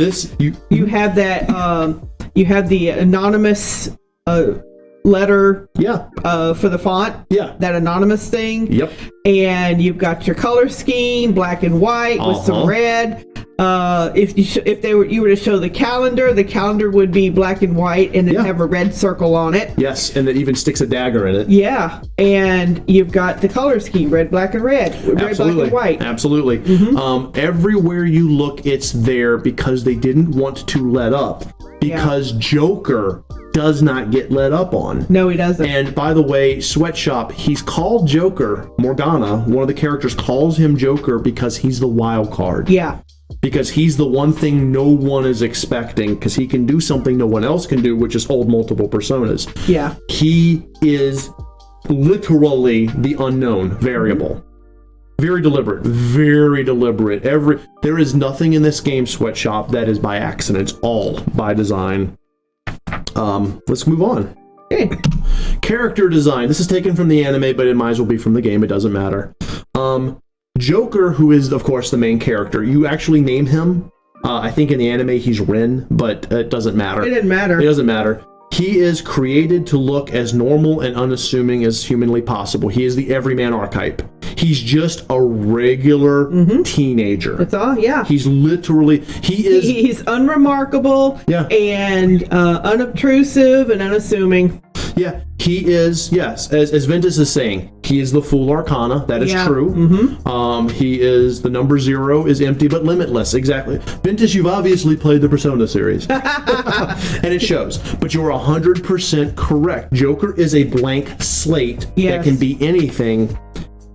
And this is purposeful. This is strikingly juxtaposed to his Phantom Thief persona. He's the head of the Phantom Thieves. This is done on purpose because this Joker here is a powerful and dangerous person. Yes. He can make or break. He can save or destroy. He is everything. Now, we haven't gotten to the end of Persona 5, but it's very obvious that Joker is literally a make it or break it character. Right. So, no spoilers, but also it's really obvious. So, the character design himself. He's so unassuming. Go back a second. He's so unassuming when he's wearing his glasses. He's just a see how his eyes have that rounded gentleness, downward shape. Yeah. He's a gentle kid. Yeah. And then you go to here and the eyes are tilted in the other direction. He is danger personified. Yes. I love the opening sequence where he's on the train as Joker. He jumps on, he takes off the mask, and he looks dangerous, like he will hurt you. Or his look during the all-out attack when he's the one who initiates it, and he's sitting there and he pumps his glove up and he's got that grin of, I just messed your world up. I mean, it's this so beautiful movement from totally not dangerous to the most dangerous person you're ever going to meet. His hair gives him away. Hey, you never see it coming. All right. You want to go ahead and take this one? Sure, I like on. Yeah. The other characters, especially the other Phantom Thieves, have a similar look to Joker. Each person looks different from their thief self, or their shadow self. Right. Which is who they really are inside. And that is something this is where you can take your graphical theme. Yes. And combine it to your writing. In the Persona 5 world, all of the Phantom Thief characters, Makoto, how do you pronounce her name? Yusuke, all of them. They all look unassuming and normal, like teenagers. She's a model. Makoto is the student council president and the straight A student. Ryuji is the kind of rough delinquent track star, the jock. But then when they put on their mask and they become their Phantom Thieves, that's the real them. Yeah. The real An is Panther, the latex wearing kind of sex symbol. Yeah. The real Makoto is the queen, with the spiked shoulders, who fights hand to hand and just hurts you. Ryuji is the thug. Yes, that's the thug. Who they really are. That is who society says they are, and that is who they will become. Yeah. Something to note, An's disguise as crimson spandex, illusionary character theme is a femme fatale. Exactly. Yeah, femme fatale. It's who they really are because society has said this is who they are, ergo they will be that. Yeah. And that is what makes this game so great thematically. Then there's this little bastard. Fucking Morgana. But seriously, even he has a stylization based on that of a cat burglar. I mean, he's a cat. They literally... He's a cat burglar. I don't know how else to go. Yeah, no, he's great. Sweatshop, he's the best character in the game. He's just mwah, mwah. He's also a car, and we'll leave it at that. Yeah. Shall we move on? Let's move on. By the way, he's wearing a Speedo. Every single enemy in the game, that guy is, especially the shadow selves that rule over the castles, are meant to reflect the twisted nature of the being it represents. The idea is that we hide our true selves from the world out of fear and self-loathing. There's so much psychology in this game, it is insane. Yeah. And that is why, even if you've never played any of the other Persona games, Teal and I constantly recommend this game because you dive into the psyche of each of the bad guys. This is the first villain you fight. Right. And he's a high school teacher who is literally exploiting his students. They do not, by the way, this game does not play. This game does not play the on the adult themes at all. Is that guy in a Beefeater costume like that? No, he's his king of his castle. He's got a crown. He's got another crown on his head. He's wearing the kingly raiment of love because he's the love king to the high school students. Right. And he's wearing a Speedo because he's twisted. Yep. No, they do not play. This game jumps straight into the darkness. Yep. And that's the thing, is that every single one of them is some kind of an ugly vice that is truly despicable, but they are this way because they are filled with that hate and self-loathing, that cognitive dissonance. So the outfit that this guy is wearing is indicative of the type of person he views himself as and that he is. Right. Okay? So that hits the Speedo combined with a formal king's raiment. And yes, as Ventus said, the design of every dungeon is built on the psyche of that particular villain. Yes. Absolutely. This is a love castle, which he views the school as his love castle. That's right. He beats the guys and sleeps with the girls. It is awful. And the thing is that this continues throughout the entire game. Yeah. They do not let up on it. There's never a point where they lazily copy and paste a theme, color-wise, palette-wise, visuals, right? Choice of character. It's all the same. Right. It's never cut and paste. It's always unique. Correct. And it's wonderful. Okay, let's talk about the lighting. Let's talk about the normal world lighting first. Normal world. Normal lighting. The lighting of the normal world is normal. Yep, it's normal. However, it usually feels fake and artificial. Look at that. That looks fake, like a set. Like a set, yes. Okay. Also, the NPCs that are a step away from the mock-up. So the NPCs in the background are one step away from being mock-ups. Right. They have this, like, you can see that when you go into the subway, you have the salarymen. They're all the same salaryman, copy and pasted, bent over, kind of defeated. You have the high school students. You have high school student A, B, and C, male. High school A, B, and C, female. And you have the housewife. The housewife. This is on purpose. This is absolutely on purpose. They copy and paste the models constantly. Yes. Because what it does is it pushes that feeling of social isolation that the main character and his friends have from everyone else. You are meant to feel like the world is a machine that is eating you up. It's a world of conformity, a world of uniformity. And if you do not conform, you are an outcast and you are doomed to fail. Right. It's amazing. Chaos. We recommend this to anyone with a PS4. Absolutely. But that's the thing, is that psychology is there in even the designs of the background characters. You conform and be part of the world, or you rebel. Right. And life sucks for you. And getting back to the lighting. Yes. If you notice, this does look like a stage set. It does.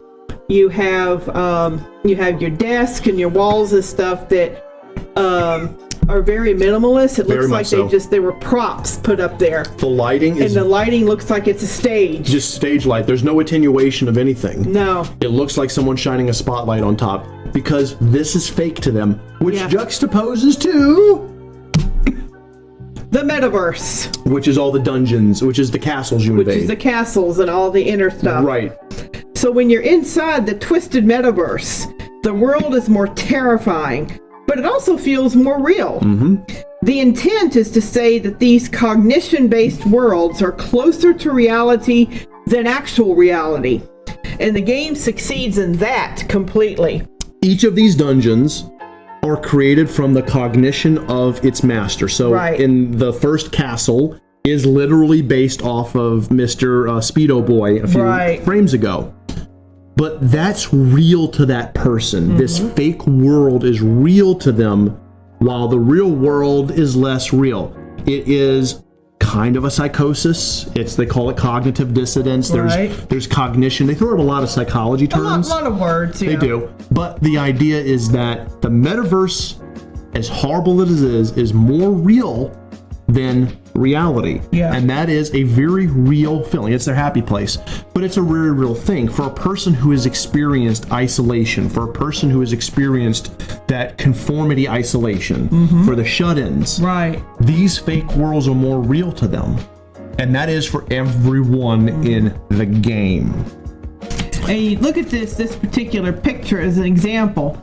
The lighting, you have such a subtle use of the light and shadow. So different from this picture. Yeah. There's no starkness. No. Look how very subtle that is. Just very muted, soft lighting. You have some brighter light here focusing on the door, but then you have more textured light elsewhere. And even though this is talking about light and not color, please notice the purple and the green. You actually have the lights themselves are kind of purplish light. This is not white light. This is not white light shining on purple brick. And you very rarely see that. This is purple light. That's right. And that little bit of gray, green up at the top, which is an overlay, that's not actually it, is meant to look like a neural network. Yeah. But be that as it may, the colors that are used, the beautiful deep purple and the deep aqua up there, that is very fantasy-like. So different than that. So different. They juxtapose it perfect. Yeah. And on purpose. All right, let's move on. So, particles and effects. Whew. All right. Again, every single particle system and special effects that the entire game uses, all of them. The one over here where Joker's causing damage, or whoever's causing damage. The one over here where Joker's actually hitting a weakness with his guns. That kind of sparkle, slash, fly out there, bam, slam, fits the unifying theme of reading a comic book. Different. It's like a comic book. It's like a comic book. And they go so far, I love it, when you do certain things, they actually tear the page. They tear the page. And you hear that's not just something that appears on screen. No. It rips off, like you actually see part of the screen just rip off. It rips off. And you hear, it's on purpose. Yes, it is. Because they want you to feel like this is that noir comic book that you're reading. And it's all over the place. They never let up with it. They don't let up. Yes. So, hey, let's talk about this, right? Yeah, the comic noir style of this whole game. So, literally. Everything about Persona 5 oozes style. The very style that they have been pressing upon the player since the beginning of the game. You will feel like you are taking part in a noir comic story of Joker and his friends. Absolutely. They spare nothing at any point. From the opening animation, which that's a part of, to the final sequences, they want you to feel like you are experiencing something special. You are special. Right. This is something that is supposed to make you think, laugh, and cry. They want you in all the way. Yes, they do. So the ripping of the page of the battle scene as a special attack goes off. Joker slapping the main menu onto the screen. And that infamous battle HUD hovers over your character as the last surprise plays. You don't play Persona 5. Nope. You experience it. The graphical theme of the game makes sure of this, as there is never a point where they abandon it. This is literal. Yeah. There are so many games that abandon graphical theme at some point or pull the style back and let it just be a menu that pops up. Mm-hmm. Persona 5 never does this. No. When you press pause to go in the main menu, Joker's silhouette momentarily appears on screen and slaps the main menu onto the screen. I mean, they even have small things like the battle results screens using the red color. The jagged lines, the thief note lettering, they never stop it. The game never lets up on its style. The Ventus says the comic style similar to Persona 5 and Spider-Verse. Yes. Yeah. Just like that. Yes. Hey, Booba Hotep, welcome to the stream. Did you guys say that in unison? We did. Yeah. We did. That's what we do. So even when in the normal world and they're talking, they use this style. Mm-hmm. Even when answering a text or participating in group chat. These characters in this game, they use this style. That's right. There's never a point when they turn off the graphical themes and the style of this game. It's never off. It is never off. Very consistent. And it continues on, where even the color palettes. So the most that they do is shift the color palette when dealing with someone special and different. Right. The two best examples are the green for Awa's weapon shop or the blue for Takami's clinic. Right. Which is still everything else except instead of red, it's green or blue. That's it. That's it. That's all they did. They took the red away and put another color there. It's literally it. Yeah. Yeah, and there is less. You're right, Ventus. There is less in the real world, less red. There's less stark color in general, but especially less red.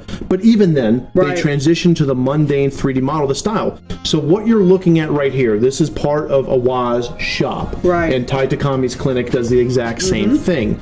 You have the model of Awa standing there. Yes. And then when you confirm that you're going to shop, they take his cutout. And they pull it into that graphic of the guy of him sitting there, and then they pull up the menu. Yep. That is constant. That never stops. And all that does is just comic book, comic book, comic book, comic book, comic book. Exactly. In conclusion, Persona 5 is easily one of the most consistently stylized games in recent history. And whether you like it, dislike it, love it, or hate it, you will remember it. So, developers take note. This right here is how you tie in a graphical theme. Yes, it is. This is it. So, that is the end of the initial presentation. Stoonsteel might create the game Link multiverse. I might. Maybe so. Do you guys have any questions about anything that we went over in this particular workshop? This was, as we said, highly involved. We had to kind of go through 3 games. The reason we chose to go through the 3 games instead of just talking about elements was because we felt this would be more engaging. It's 3 games that are very well known. And very different. And we felt they could best showcase what we want to discuss about graphics. When you come and you ask a question of what graphical theme do I need? Yeah. You need to look well beyond what type of menus do I have? You know, what type of battle HUD do I need to have? You need to look at the whole picture.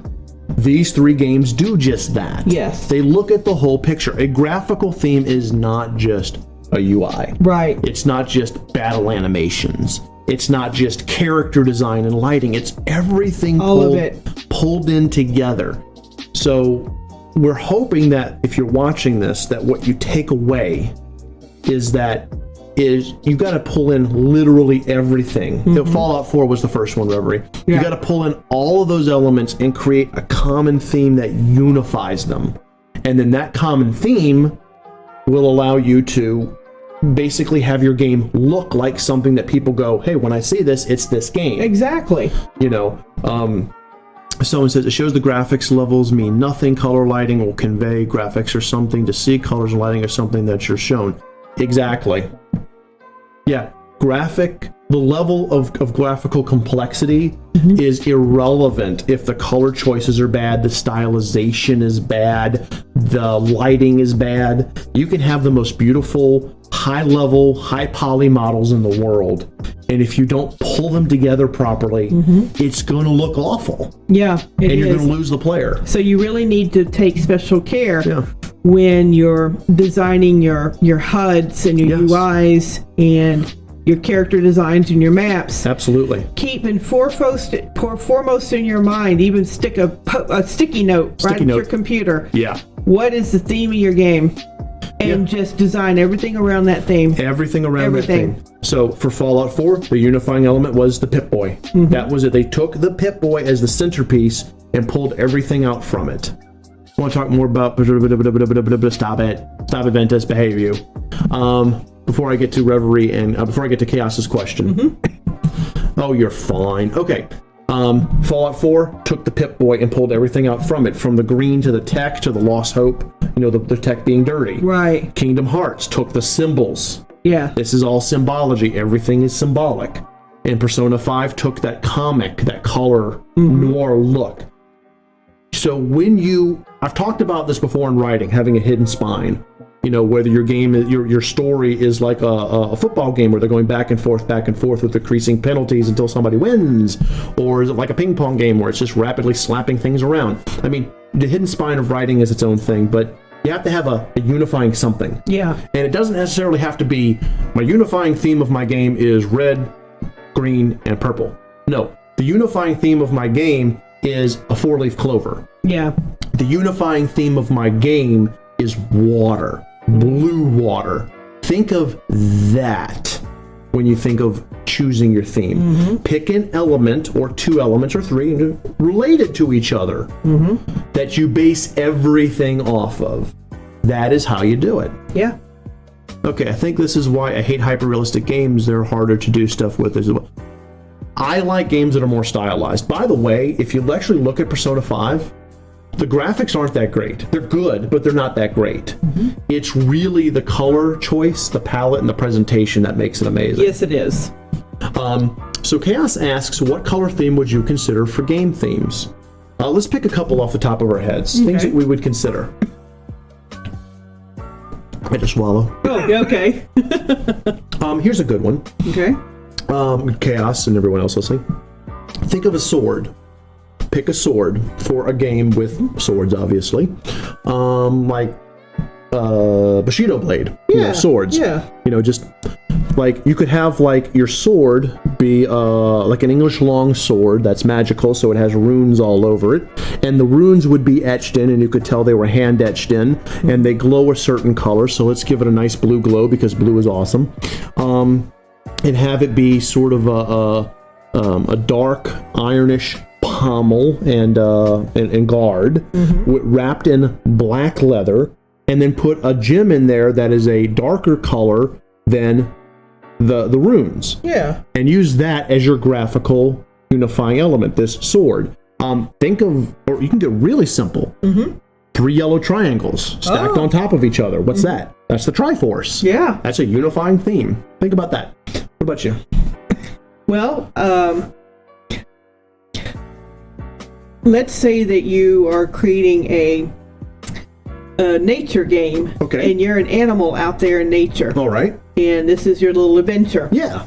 So you can use your animal's paw print. Ooh, I like that. As your graphical theme. There you go. So you design your menu with little paw prints on it. Yes. And you have a HUD.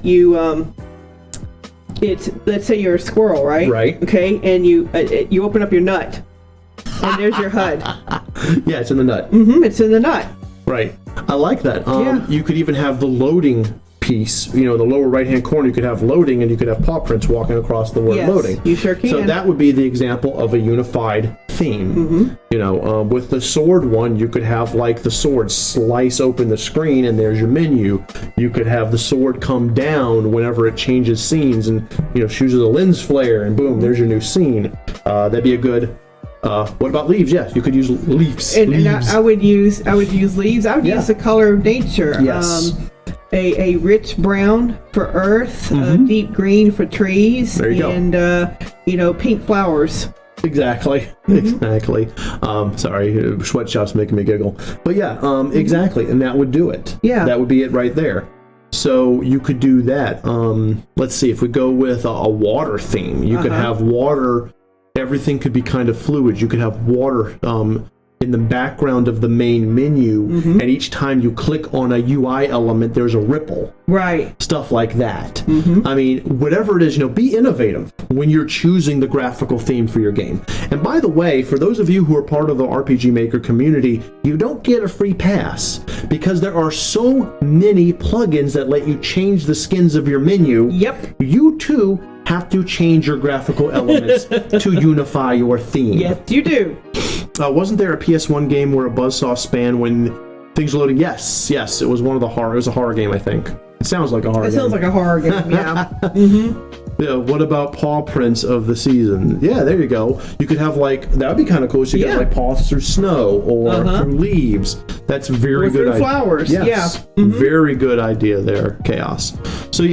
So pick a common theme. Everyone change your menus. Well, Booba Hotep, you're not wrong. No, you're not wrong. You need to have menus that tie into your theme of the game. Yeah. If something is not pointing to your game's theme, it's a failure. It is. It is. I don't mean to say failure. It is not finished. Right. You have not finished it. You are doing your game a disservice the very moment you put something in there that doesn't fit. Right. I just finished my battle result UI. I suck at it so bad. I'm no designer.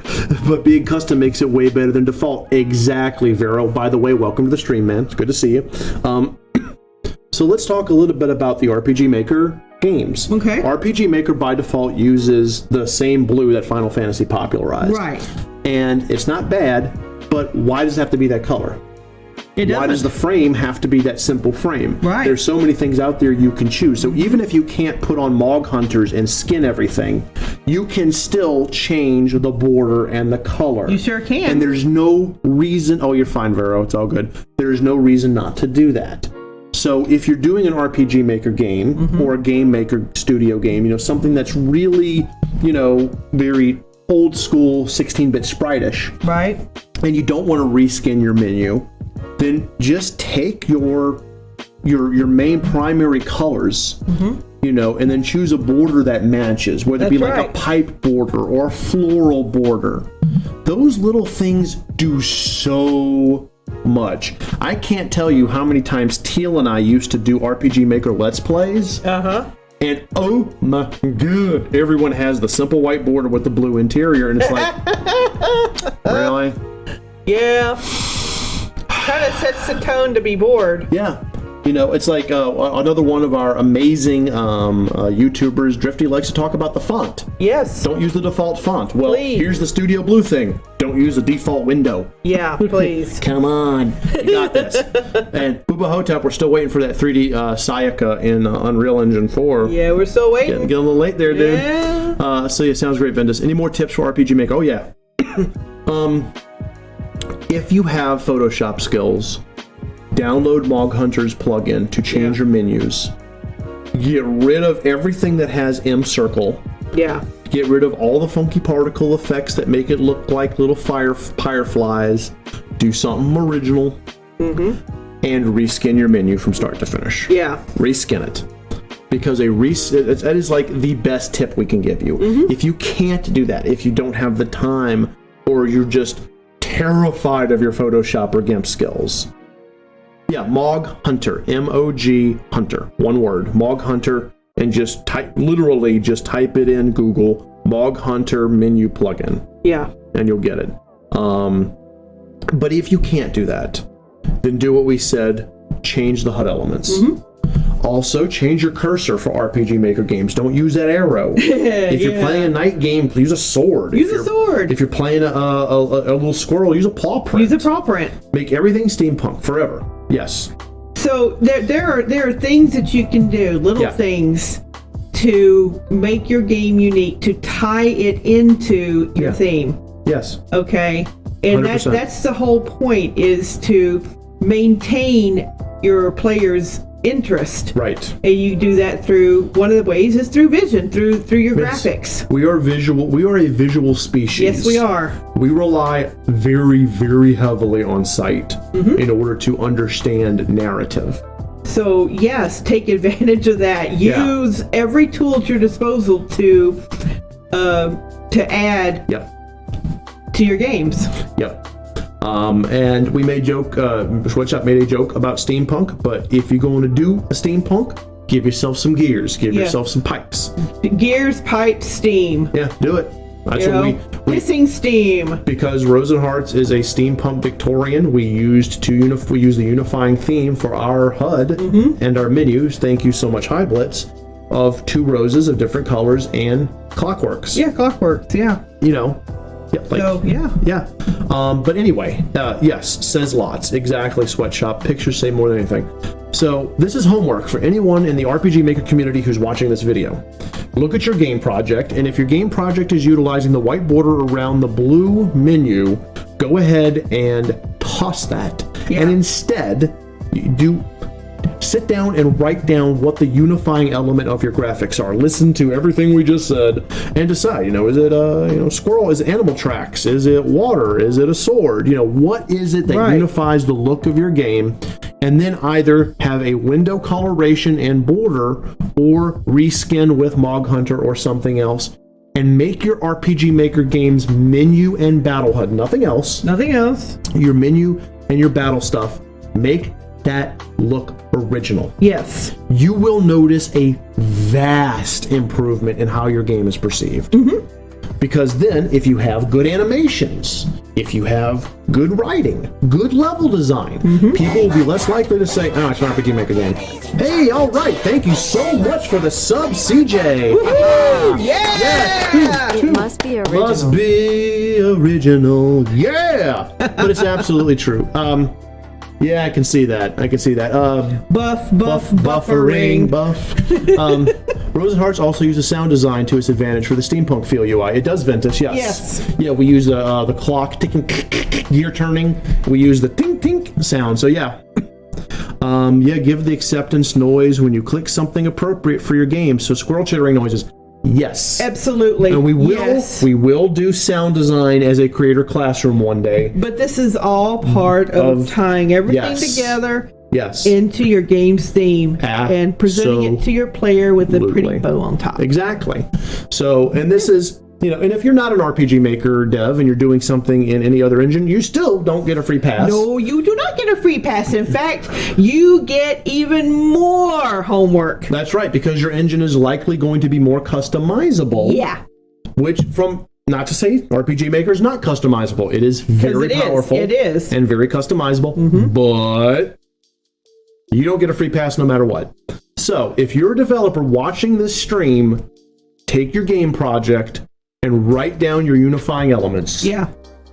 And then from there, use the workshop that we just talked about. Use these processes. Follow what we did for Fallout 4, Kingdom Hearts 2, and Persona 5, and create your graphical theme. There you go. And then reskin your menus, reskin your battle HUD, your battle results, everything. Change your font. Everything. All of it. Make it look like your game, not like your engine. Thank you. Yes. All right. Any other questions? We actually got done an hour earlier than I thought. I thought we would actually be at the presentation for 3 hours today.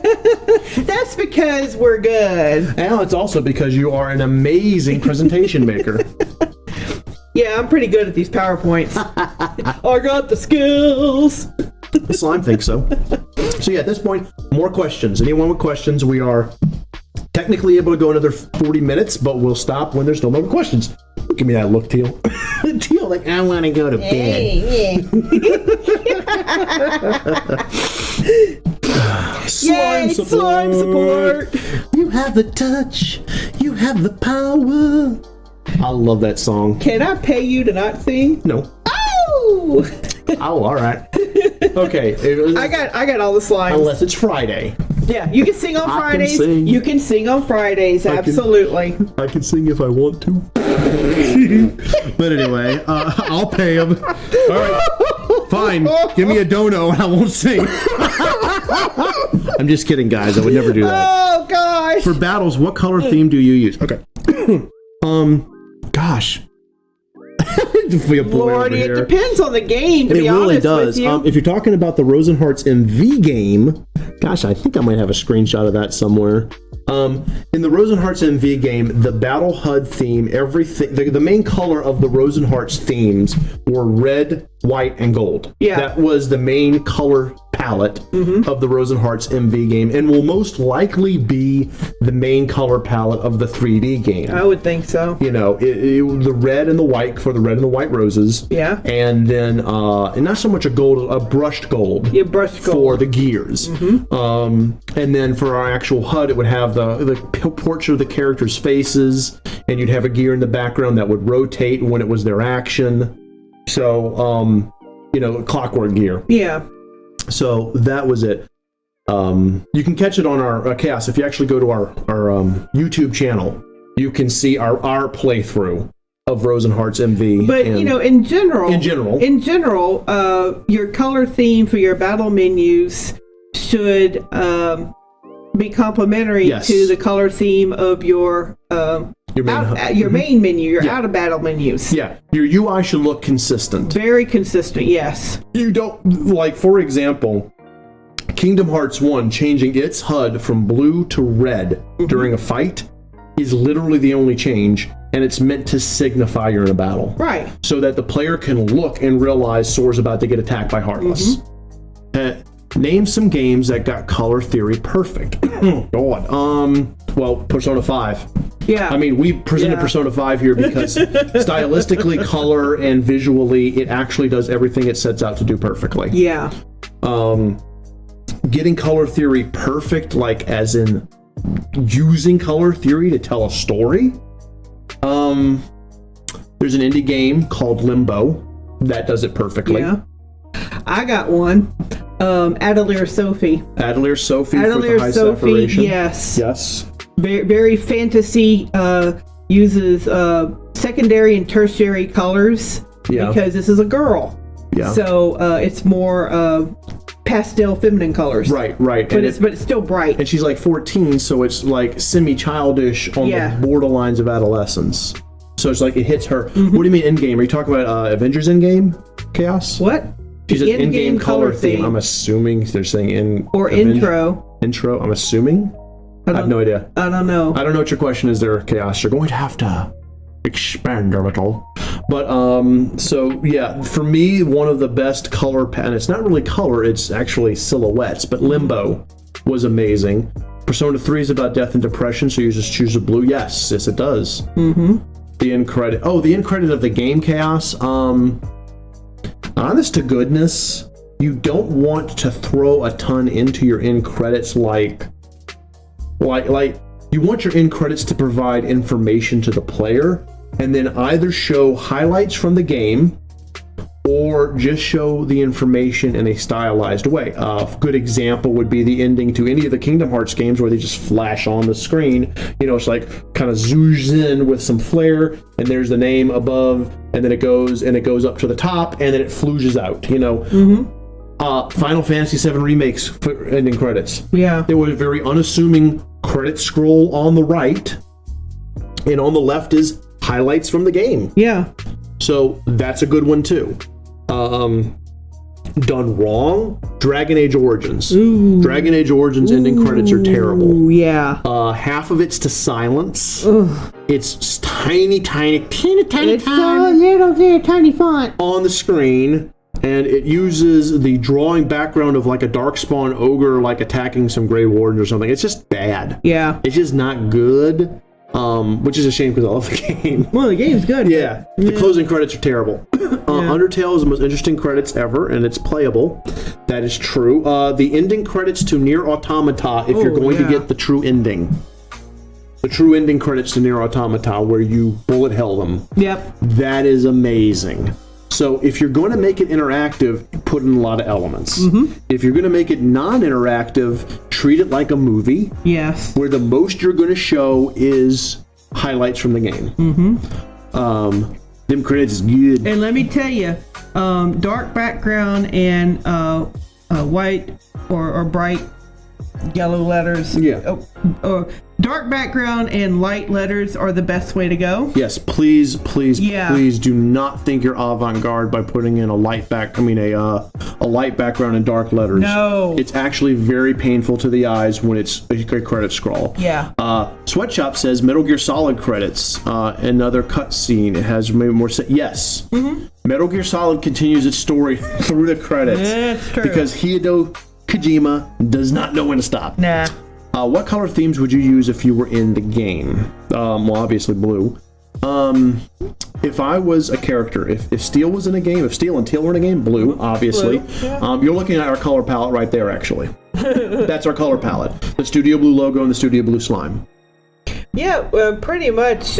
We follow a monochromatic color scheme. Right. Yes. So, yeah. I think it'd be very Tron-like. It would be very Tron-like, Yeah, because we like lasers. We do like lasers, so Tron's a good movie, too. I like Tron. All right, Bubba Hotep's taking notes, I'm afraid. Sweatshop, Metal Gear Solid is homework you can play. It is. I love Metal Gear Solid 4, but 3 is my favorite. Yeah. Like, Snake Eater is, like, for me, one of the best games made in the PS2 era. When it comes to ending credits, I think MCU is a great example. Yes. 100% Reverie.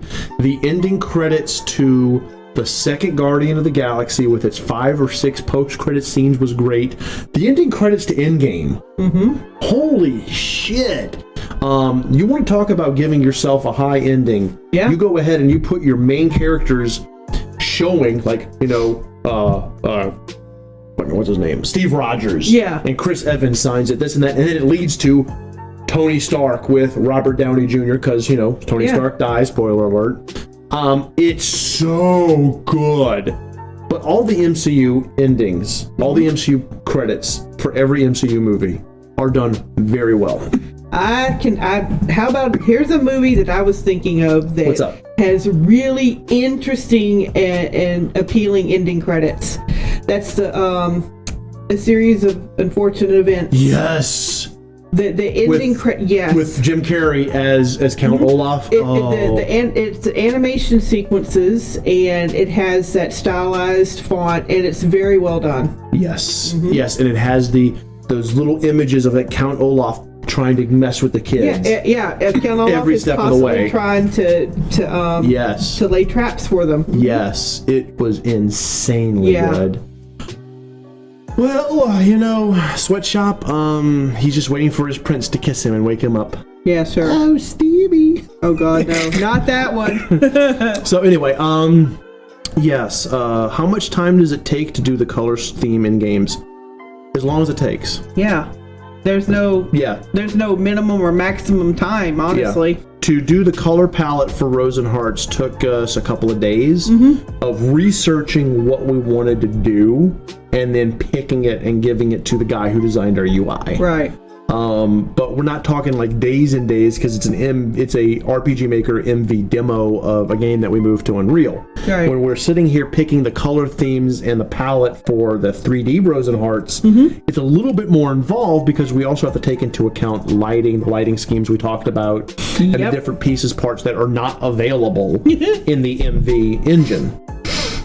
But I would say, Chaos, if you're doing an RPG Maker game, expect to spend 3 or 4 hours really putting your palette together. Yeah.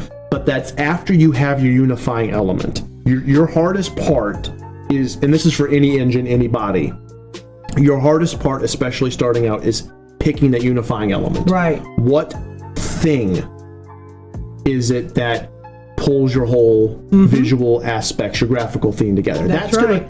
That's gonna beat you up more than color palettes. Yes, it will. color palettes will fall into place. Despite the AI being weak, wank. Max Payne, yes. The Max Payne is a gorgeous game. Everything by David Cage. You want a beautiful game? Boot up Heavy Rain. Yeah. Boot up Detroit Become Human. Boot up Beyond Two Souls. They do color beautifully in that game. All those games. Heavy Rain's color palette is amazing because it's bleak. It's beautiful in the beginning.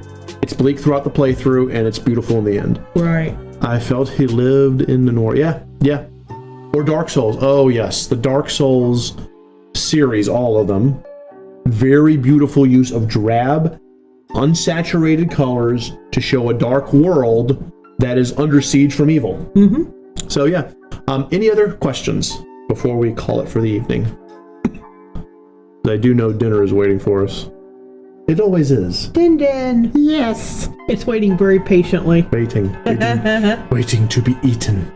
I need to learn how to stop. Yeah. I never will. What if I gave you a sweet roll? I'll shut up. Okay. I gave Heavy Rain to a girlfriend and she loved mysteries. I didn't know about it. Oh, yeah. No, it's... Oops, yeah. Actually, it's kind of funny, Sweatshop. Heavy Rain is one of Teal's favorite games. Oh, I of love all it. Time. I absolutely love Heavy Rain. She loves Heavy Rain so much. Anyway, if there's any other questions, this will be the last call for questions. Yes, Psychonaut. See, people are just pulling out good examples. Yes, they are. So absolutely. These are very good examples. Makes us happy that you are getting it. You guys are getting it. So what I would like to see, if you're on the Studio Blue server, maybe message me or just text. Hit the main channel and let us know what you think your unifying theme is. I'd like to hear that from you guys. If you're watching this on VOD, let us know in your comment section of this video what you think the unifying theme of your game is. And if you want to leave a link to your game on itch or RPG Maker Web and say, here's my game, here's my unifying theme. I want to hear this from you guys in the comments. Where can we find what? Chaos, if you're talking about the VOD, it will be up on YouTube in 24 hours for our supporters and then 48 hours later for the public. Right. So about Thursday-ish? Yeah, Thursday-ish. For the general public. Yes. So when it pops, Chaos, if you're not a part of our server, please join us. It's literally in the back scroll. And we always publish it straight to... we publish the announcement straight to Discord when it goes public. Okay, anyway, guys, we are going to go ahead and call it for this evening because it's getting late. Yep. We are exhausted and hungry. Please join us Wednesday when Teal will continue to play Dragon Quest XI. Yay! On Thursday, I will play a surprise game in preparation for our new Critical Play. And then Friday, of course, is our AMA. We love you guys as always, and we will absolutely continue to post our content to you. Yes. Please give Edge of Eternity's review a little bit of love, and if you like what you saw, lay the smack down the like button below, subscribe to our channel, consider supporting our Patreon, connect us over Facebook, Twitter, Discord, and we'll see you in the next video. See you next time.